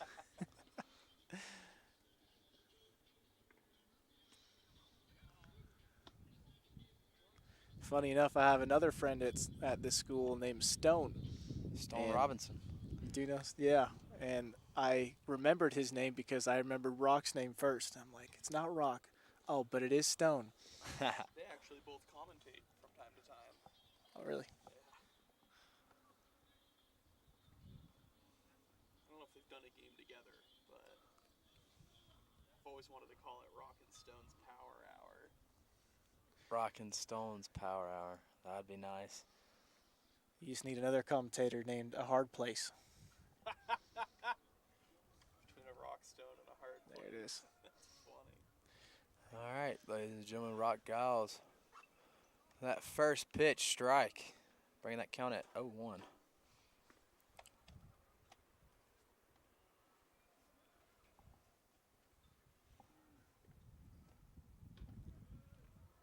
Bring that another strike there for an off-speed pitch by Giles. Bring that count at 0-2. Rock Giles goes right at him. And a wild pitch there. Gets away from the catcher, Ferris. Just bringing that count at 1-2.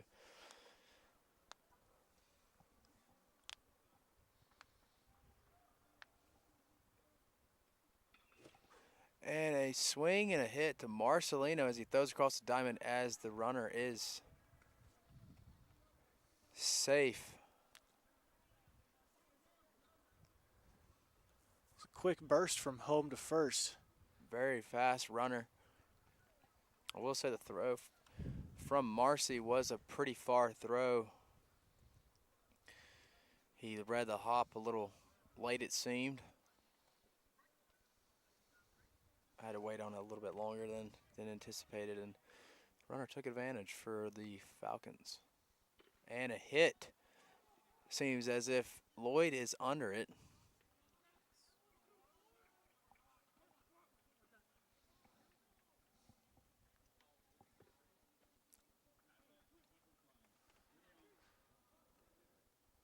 A quick out for the Knights. Very quick out as Lloyd gets that runner out. And line drive back to Lloyd. Tries to throw it right at first to get the runner that had the lead. Makes a bad throw. Stockton Hall was able to retrieve it before the runner took off to second. Good heads up play by Lloyd. Quickly now at 2 outs. And that ball is hit. And the play made by Danes in right center for the third out in a very, very speedy inning. Which brings us to the bottom of the 7th here. Falcons 13, Knights 15.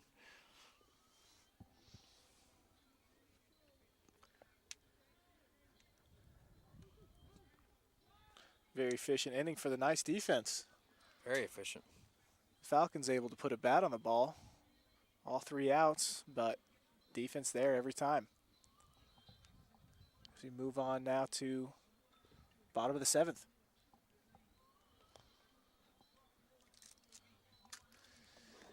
Falcons will only have 2 more opportunities to find a way to lead once again. If the Knights can continue looking the way that they have the past few innings, they might be able to take this game away here shortly. What an interesting and great game it's been for us out here to watch these series of events take place. Got some major rain clouds coming in our way. Don't say anything about rain now. It's been a long day. I won't even lie to you.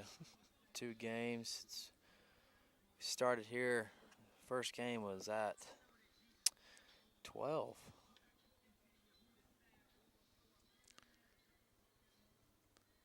Looks like we should stave off the rain here for another day.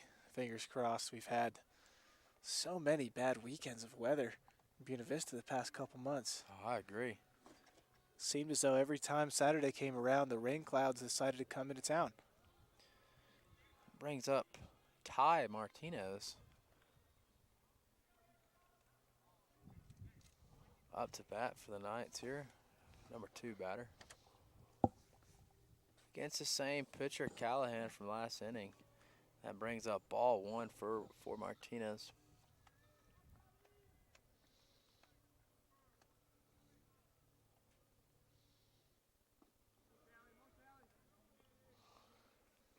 Brings up ball 2 for 2-0 count here for Martinez.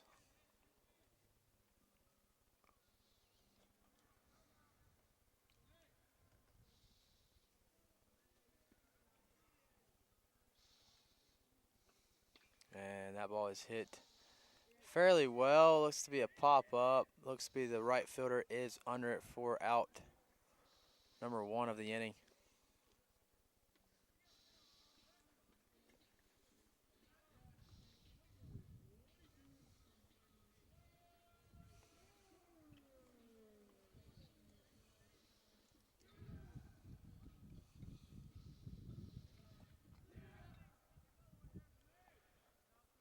I think the dugout was singing along to Sexy back there.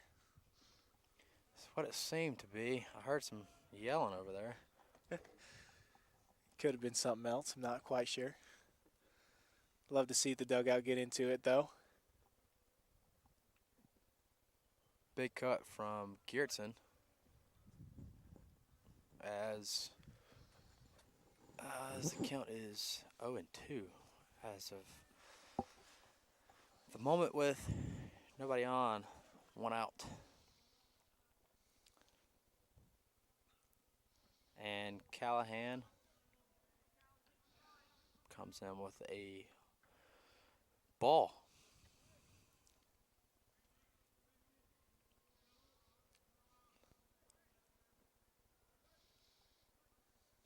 And that ball hit well. Catch made by the center fielder. Number 16 for the Falcons to retire. Zach Geertsen for out number 2. That's going to bring up Stockton Hall, who had a great inning last inning. Got a great hit last inning to put the Knights in that lead, or to help with it, quite frankly. Stockton Hall doing well for us, for the Knights this season. Callahan digging deeper as he is getting deeper, and that is a hit by Stockton Hall into right field there. Callahan seeming to just trying everything he can to get that 3rd out and allow Giving the right Falcons and center fielder some work. for sure.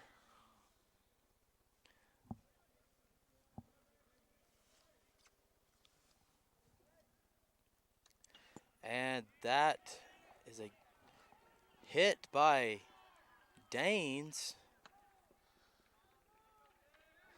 to left field, allowing him to have a stand-up single, bringing Stockton Hall to 3rd base with 2 outs here, bringing up Marcelino.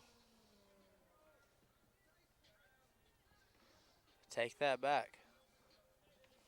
Mitch Smith is up to bat here.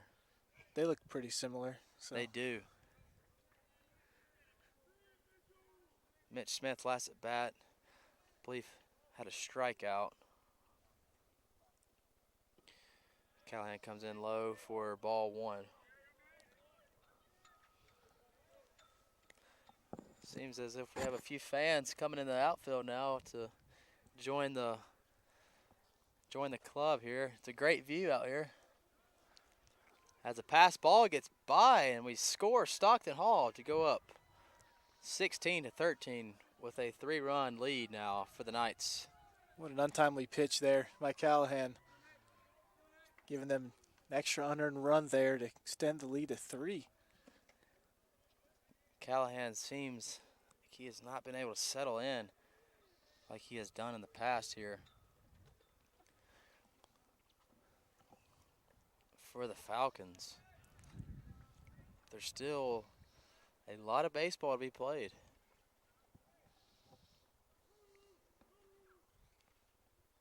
Big swing and a miss by Smith. Making that a 2-1 count.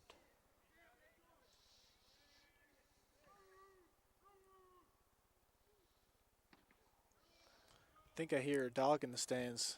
Yeah, there's a apparent barking noise coming from one of the dugouts or one of the fans of some sort. There it is again. There it is. Another swing and a miss by Smith, bringing that a full count. Callahan digging deep here, throwing those balls by, hoping to get out of this inning.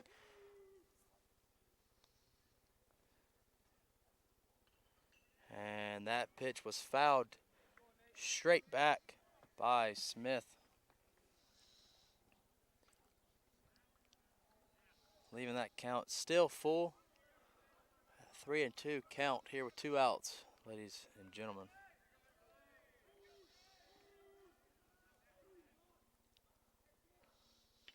And that pitch is fouled off into Perry McCourt High School parking lot. Mitch Smith hanging on, battling here,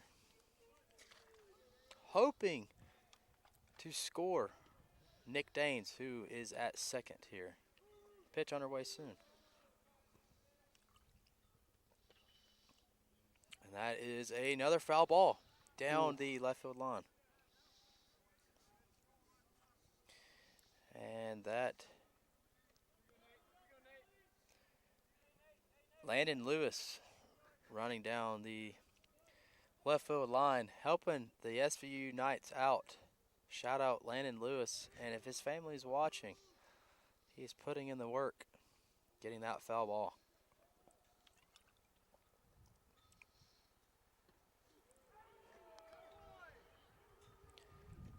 And a strikeout by Mitch Smith to end the inning. Took off to first base as if he thought it was a ball there. Looks like a pretty decent pitch from out here. A little too close for comfort to be taking. Not sure it could be just the view. Could be the view that we are seeing. Regardless, Knights are up 16-13. They're able to tack on 1 extra run in the bottom of the 7th. Now we enter into the 8th inning. Real crunch time for the Falcons here to see if they can get back in this. Looks like we have a pitch and change for the Knights as they bring in Chase Smith, number 21, who did shut out last game against the Falcons. That is correct, and he did so very well. Arm still fresh. He only pitched a couple innings, if that, in game 2 earlier today.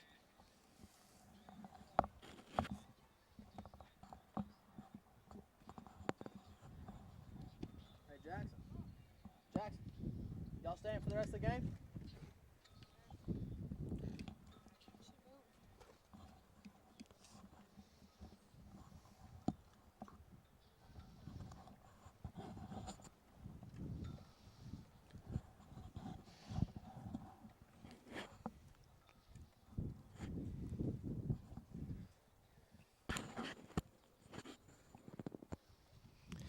Those of you who don't know, Chase Smith is the younger brother of Mitch Smith, who is on the team as well.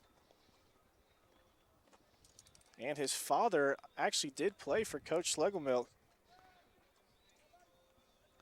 Interesting tidbit there. That is an interesting one. Coach Slegg has been here, I believe, over 20-something years. I think. Don't quote me on that for any of those who are watching. Not totally sure on that fact.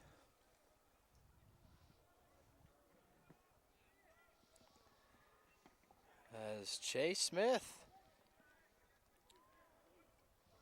comes in with a 1-1 count.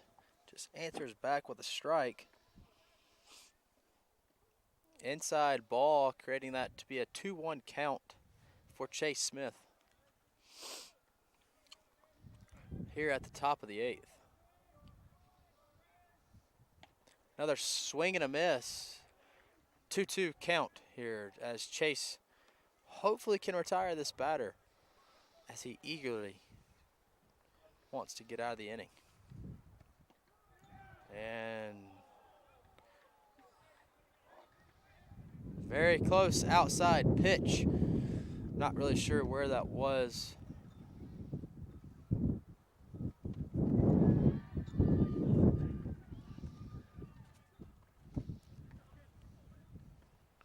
And that was a strikeout, folks, to bring that as out number 1 for the top of the 8th.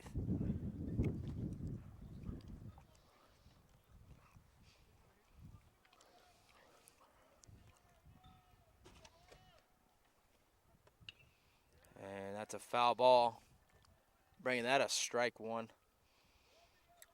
Pfeiffer is definitely not giving up as they are swinging the bats.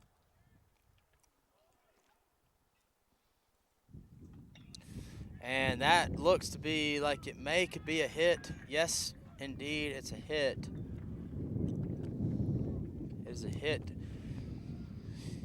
in kind of a no man's land, if you want to call it that, behind second base, in between second and center field.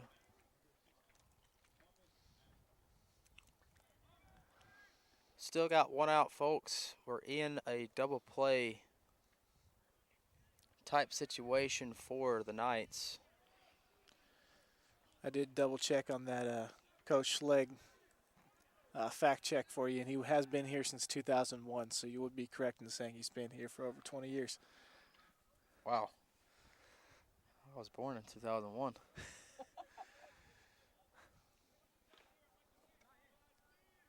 Well, he's been a coach at SVU as long as he's been alive. Although he was only named head coach in 2018. Ah. But he has been an assistant in various roles before then. Born 2001, huh? Yes, sir. I was born in 1999 myself. I'm an old head.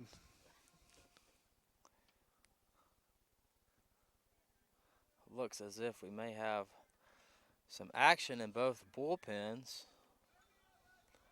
Looks like Harrison Moore is warming up for the Knights. And there's a few different guys throwing in the bullpen for the Falcons. Not sure. 25. There's a few guys warming up. May have some changes here coming. We got an 0-2 count here with 1 out, folks.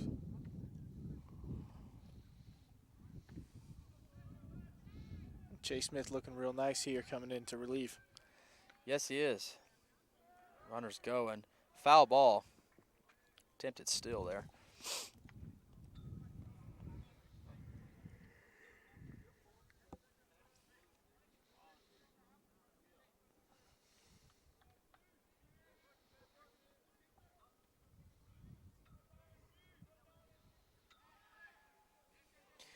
Pass ball from the pickoff, gets away from Stockton Hall.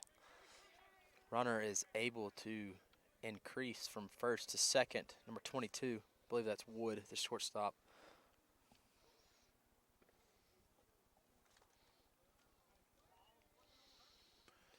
Unfortunately, Smith there getting a little greedy.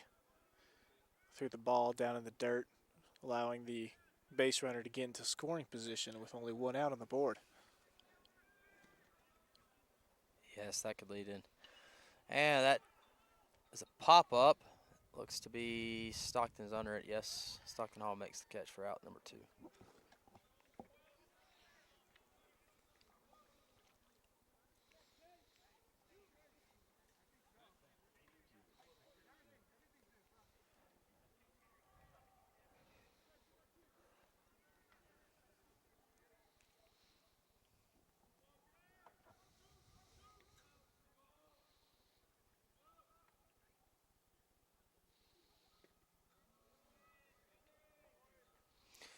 As that pitch looked great.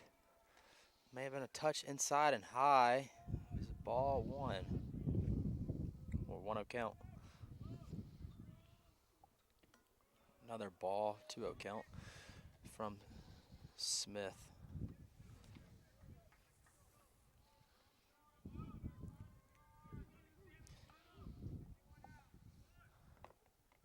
And 3-0 count just like that, folks. 3 straight balls here. I'm sure Chase is doing everything he can to come back and get a simple ground ball or pop up, throw a strike here. As he answers back with a strike.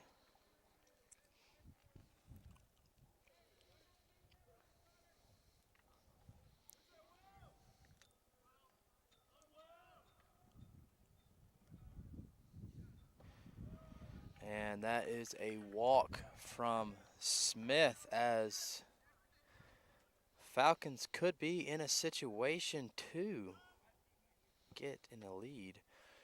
Coach looks to be Slag is calling the infielders in.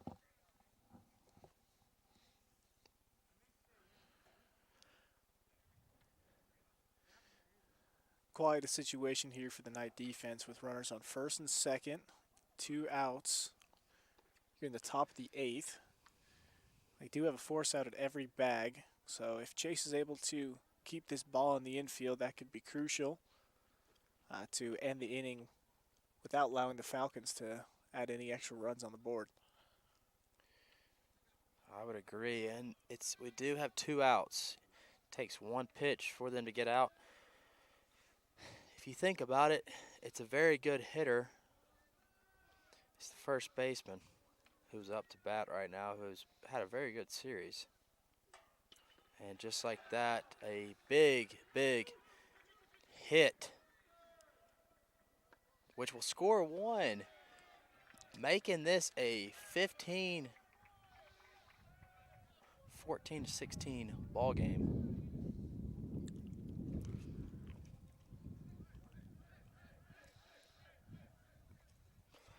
And just like that, we see that pickoff could have came back to bite by scoring that one, cutting that lead down just a hair instead of 3-2. Chase answers back with a strike for strike 1, 0-1 count.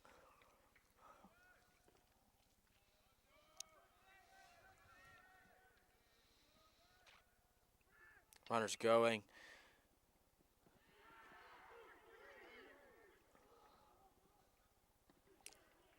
We're in a pickoff here. Ferris gets him at third to end the inning. Could not have been more fortunate for the Knights there. The base runner, not sure what he was intending to do there, but found himself getting a little greedy there at third base. Seth Lloyd, although he bobbled the grounder looking to go to first, eventually found the play with the runner on third. Very fortunate for the Knights, unfortunate for the Falcons, as they had their best hitters up.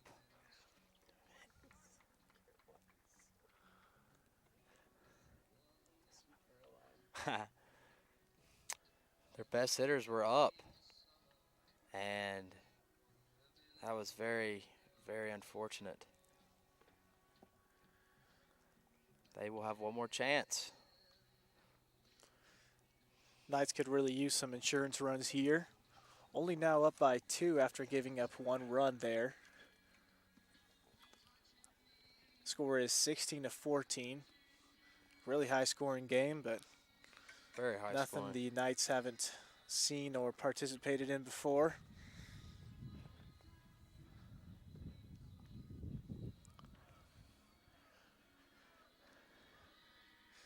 You got to think, is there a chance we touch 20 runs here this game?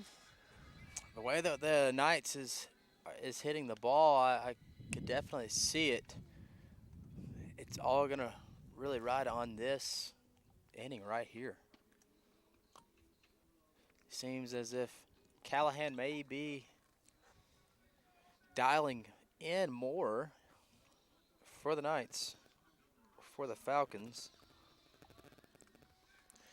Marcelino is up to bat right now.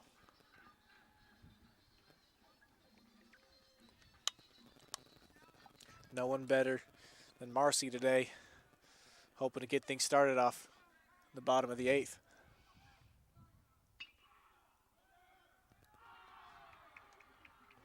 And looked like possible error on the first baseman. It looked like it just went right under his glove there.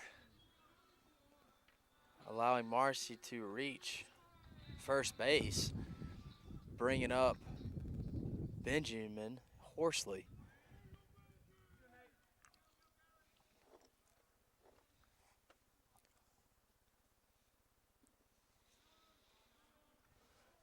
Leaving that as a ball for a 1-0 count for Horsley.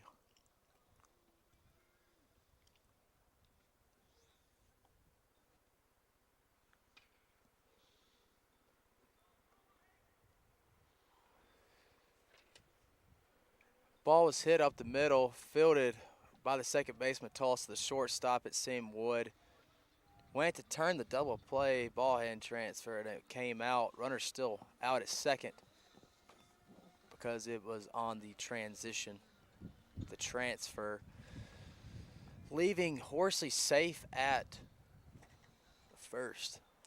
And we'll only have one out with Ferris up and started the lineup. Wild pitch by Callahan, allowing for Horsley to reach second.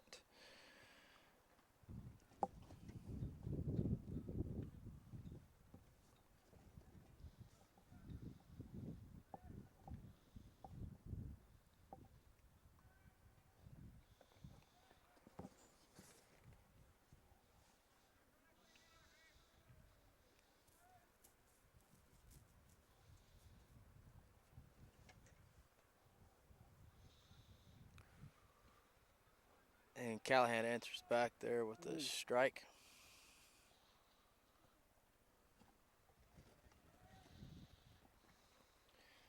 Even that count.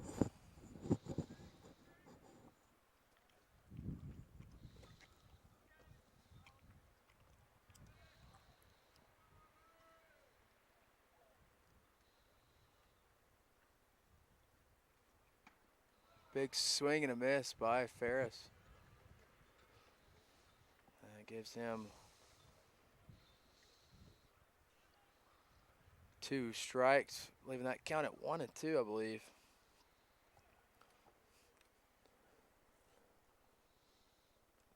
Wild pitch there, blocked very nice by the catcher. 2-2.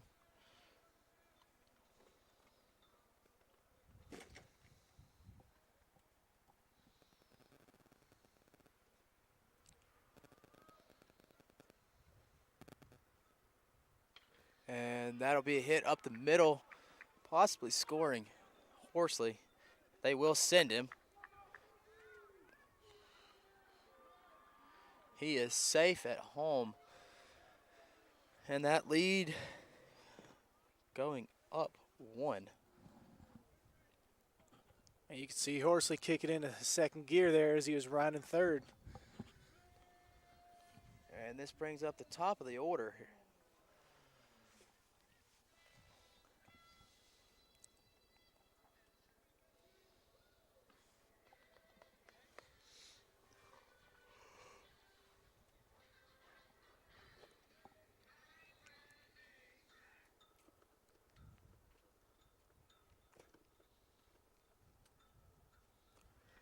See if Lloyd can get on base with his new and improved bat. It is that bat again.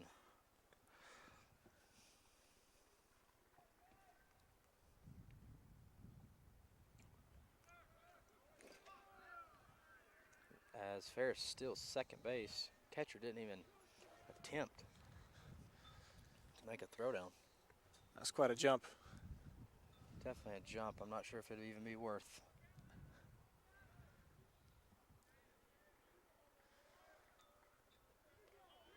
I don't even know if he touched the ground. It looked like he was flying a second.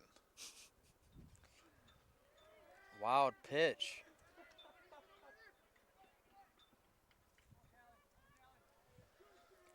Wild pitch by Callahan. Gets away from the catcher. Ricochets off the fence, allowing for Ferris to get all the way to third. Just like that, 2 pitches later, Ferris advances to third base. Testing him quite a little, testing the catcher a little bit to see if he'd throw it. Ferris is being very eager to get home. And that is a ball high. Not sure if, does look like Pfeiffer does have some guys in the bullpen still.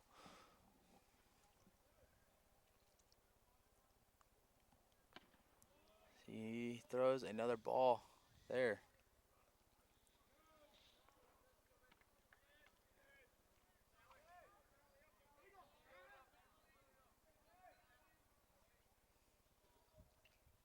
Big cut by Lloyd.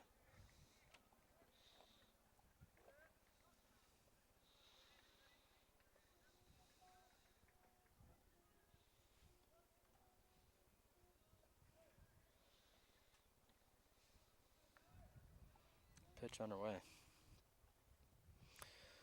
That is a walked batter.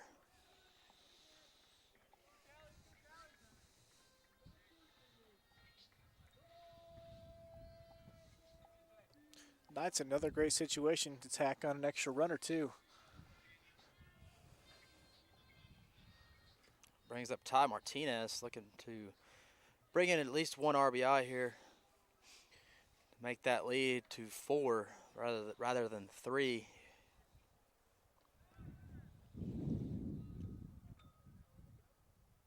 Big cut from Martinez. Here with 1 out, brings the count at 0-1, folks.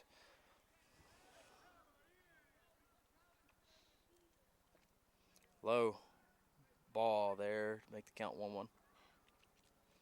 Got Lloyd on first and third situation, Ferris on third.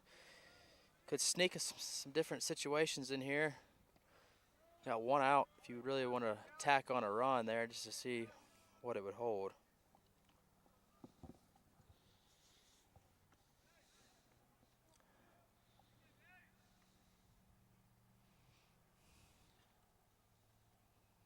Another outside ball.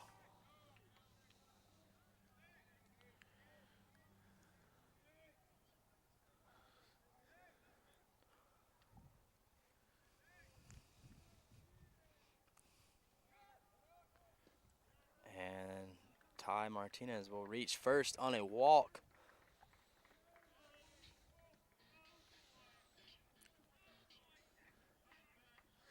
He's bringing Sexy back. Zach Yurtson. This could be a big situation for Gerritsen.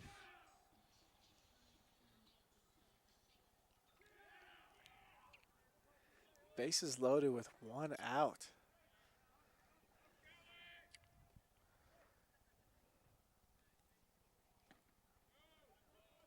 And that was called for a strike, what seemed to be a little high. Got an 0-1 count here, guys.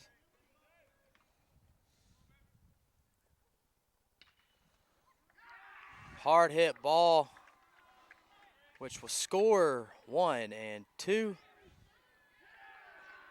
And we'll leave Ty Martinez safe at third. And that'll bring that lead up. Knights 19, Falcons 14. That was a really close call there at third base. Gearson really got a hold of that ball, found its way into left field. Runners on second and third made it to home pretty easily, but Ty had a hard time, or seemingly hard time, getting to third base from first.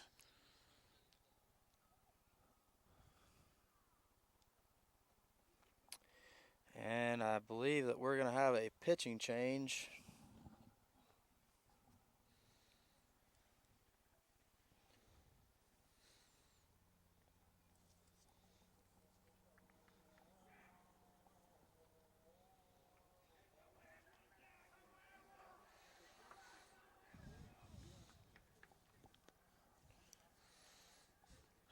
The Knights' offensive attack really came out of nowhere here and there. Their comeback now extending the lead to 5 runs.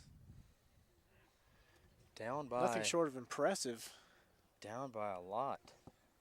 And now it has been quite the ball game.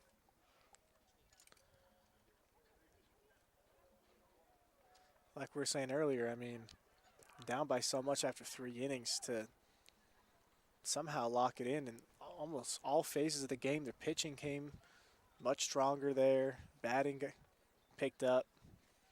Entire team came together and fought their way back into this rather quickly. Very quickly. Because that was at I believe, the bottom of the 5th. We were talking about that. Now here we are at the bottom of the 8th.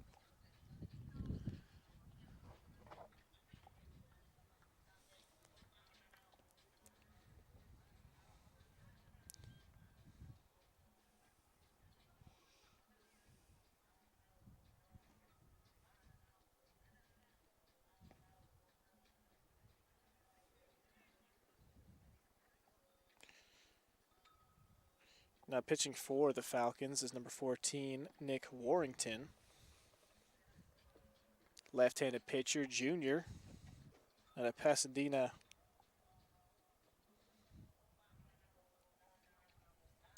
Maryland? It's MD Maryland? Apologies on that. Maryland. I would think MD would be Maryland.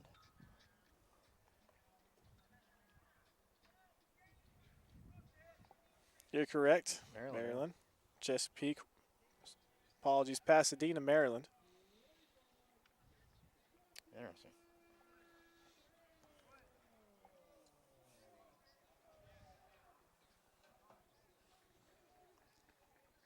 Only total of 5 innings pitched so far this season, allowing 7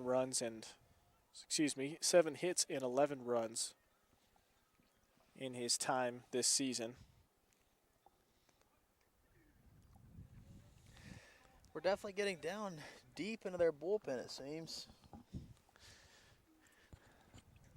We are approaching the end of this 3-game series here. Pretty good pickoff move by the pitcher, that left-handed pitcher.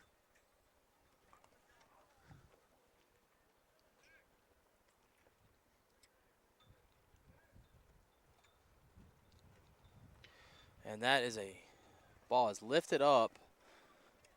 Right fielder is under it. Ty Martinez tags at third, securing the 20 runs for the game. Brings up Nick Danes.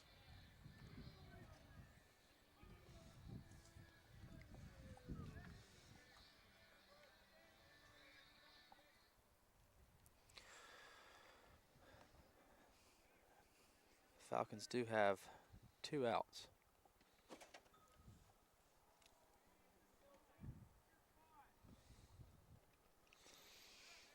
Talk about a turnaround.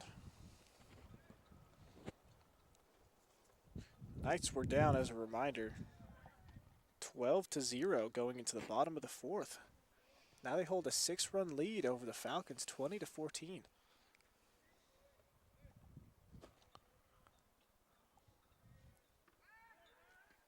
Another pickoff move.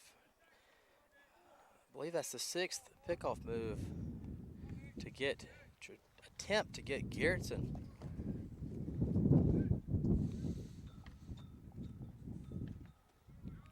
And that pitch is in there for a strike with a count of 2-1 here.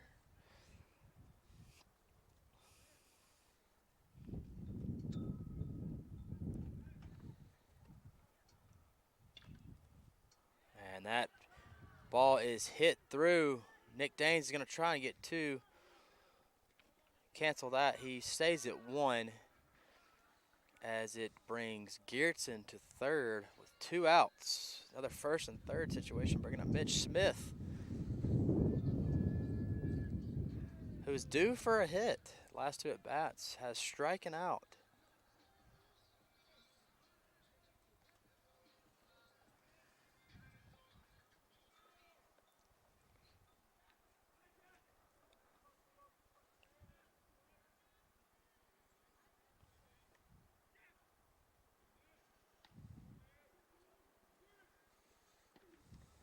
As he comes in and watches strike 1 for a 0-1 count here.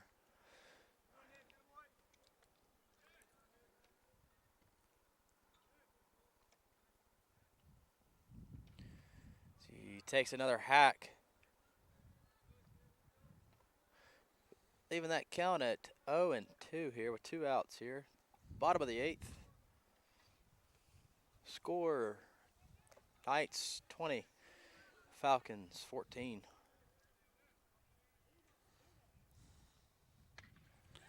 And that is another base hit by the Knights.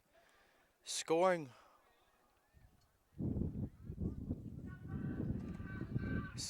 one. Powerful throw from the left fielder. From deep left field. Throws it to third base, keeping Nick Daines.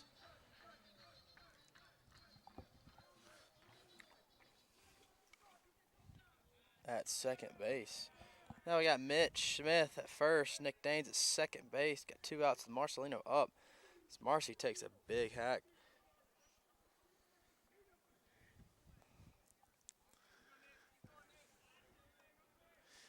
Looking like a football score on the board right now. It is.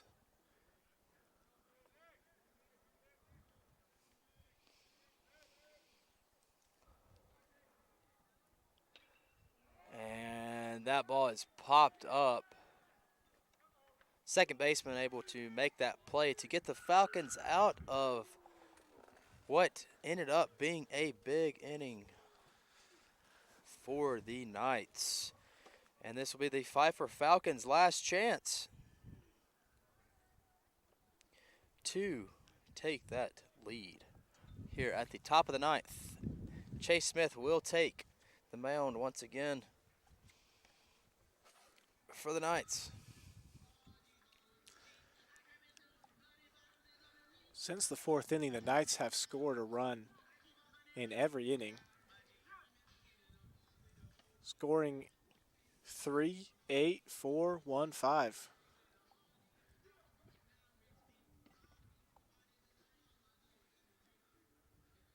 Knights total 19 hits, whereas the Pfeiffer Falcons have 17. So all in all, just a hitting frenzy in this game 3. Certainly keeps things interesting. Does extend the game quite a bit, but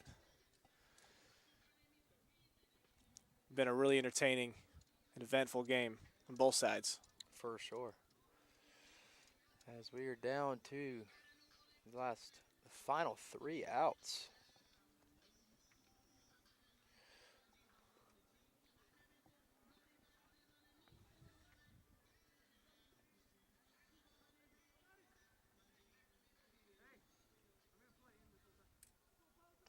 Knights really been able to spread the love on the offensive board as well, as I count 1, 2, 3, 4, 5 different batters having at least 3 hits. And that looks to be hit well in center. And that'll be out number 1 for the Knights. Deep fly ball, keeping Nick Daines in check here in center field.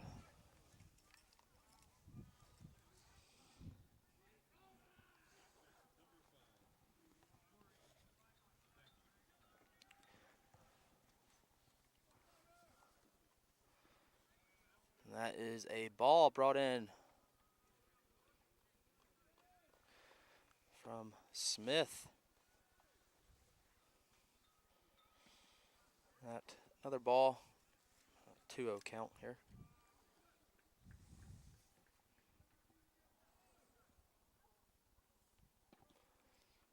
And a 2-1 count here as Chase Smith battles back. Throw that in for a strike.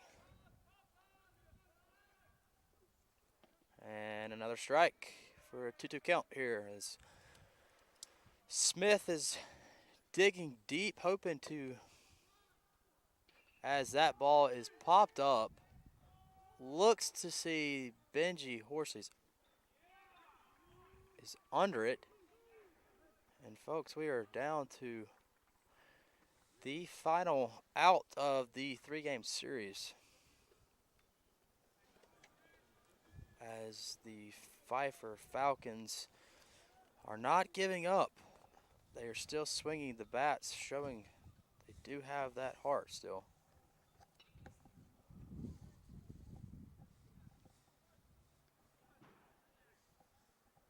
And that pitch was a strike for an 0-1 count here. That was a ball outside there.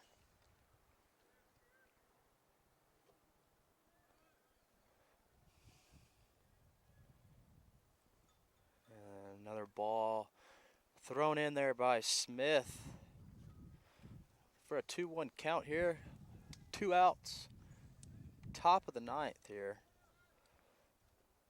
And just like that, a ground ball to Stockton as he steps on to secure the win for the Knights as they take the lead in the series against the Pfeiffer Falcons, 21-14. Thank you for joining, everyone. We'll catch you next time. The next game for the Knights will be April 2nd, as this coming Tuesday. That will be an away game at Ferrum College, followed by 3-game series against Mary Baldwin University next weekend. We will see the Knights again at home, also against Ferrum, a couple weeks later on April 16th, followed by a Greensboro series here at home the weekend of April 19th and April 20th. But thank you so much for supporting Southern Virginia University Athletics and the baseball team. It's been a great series, had some great baseball play, and we'll catch you next time. Go Knights!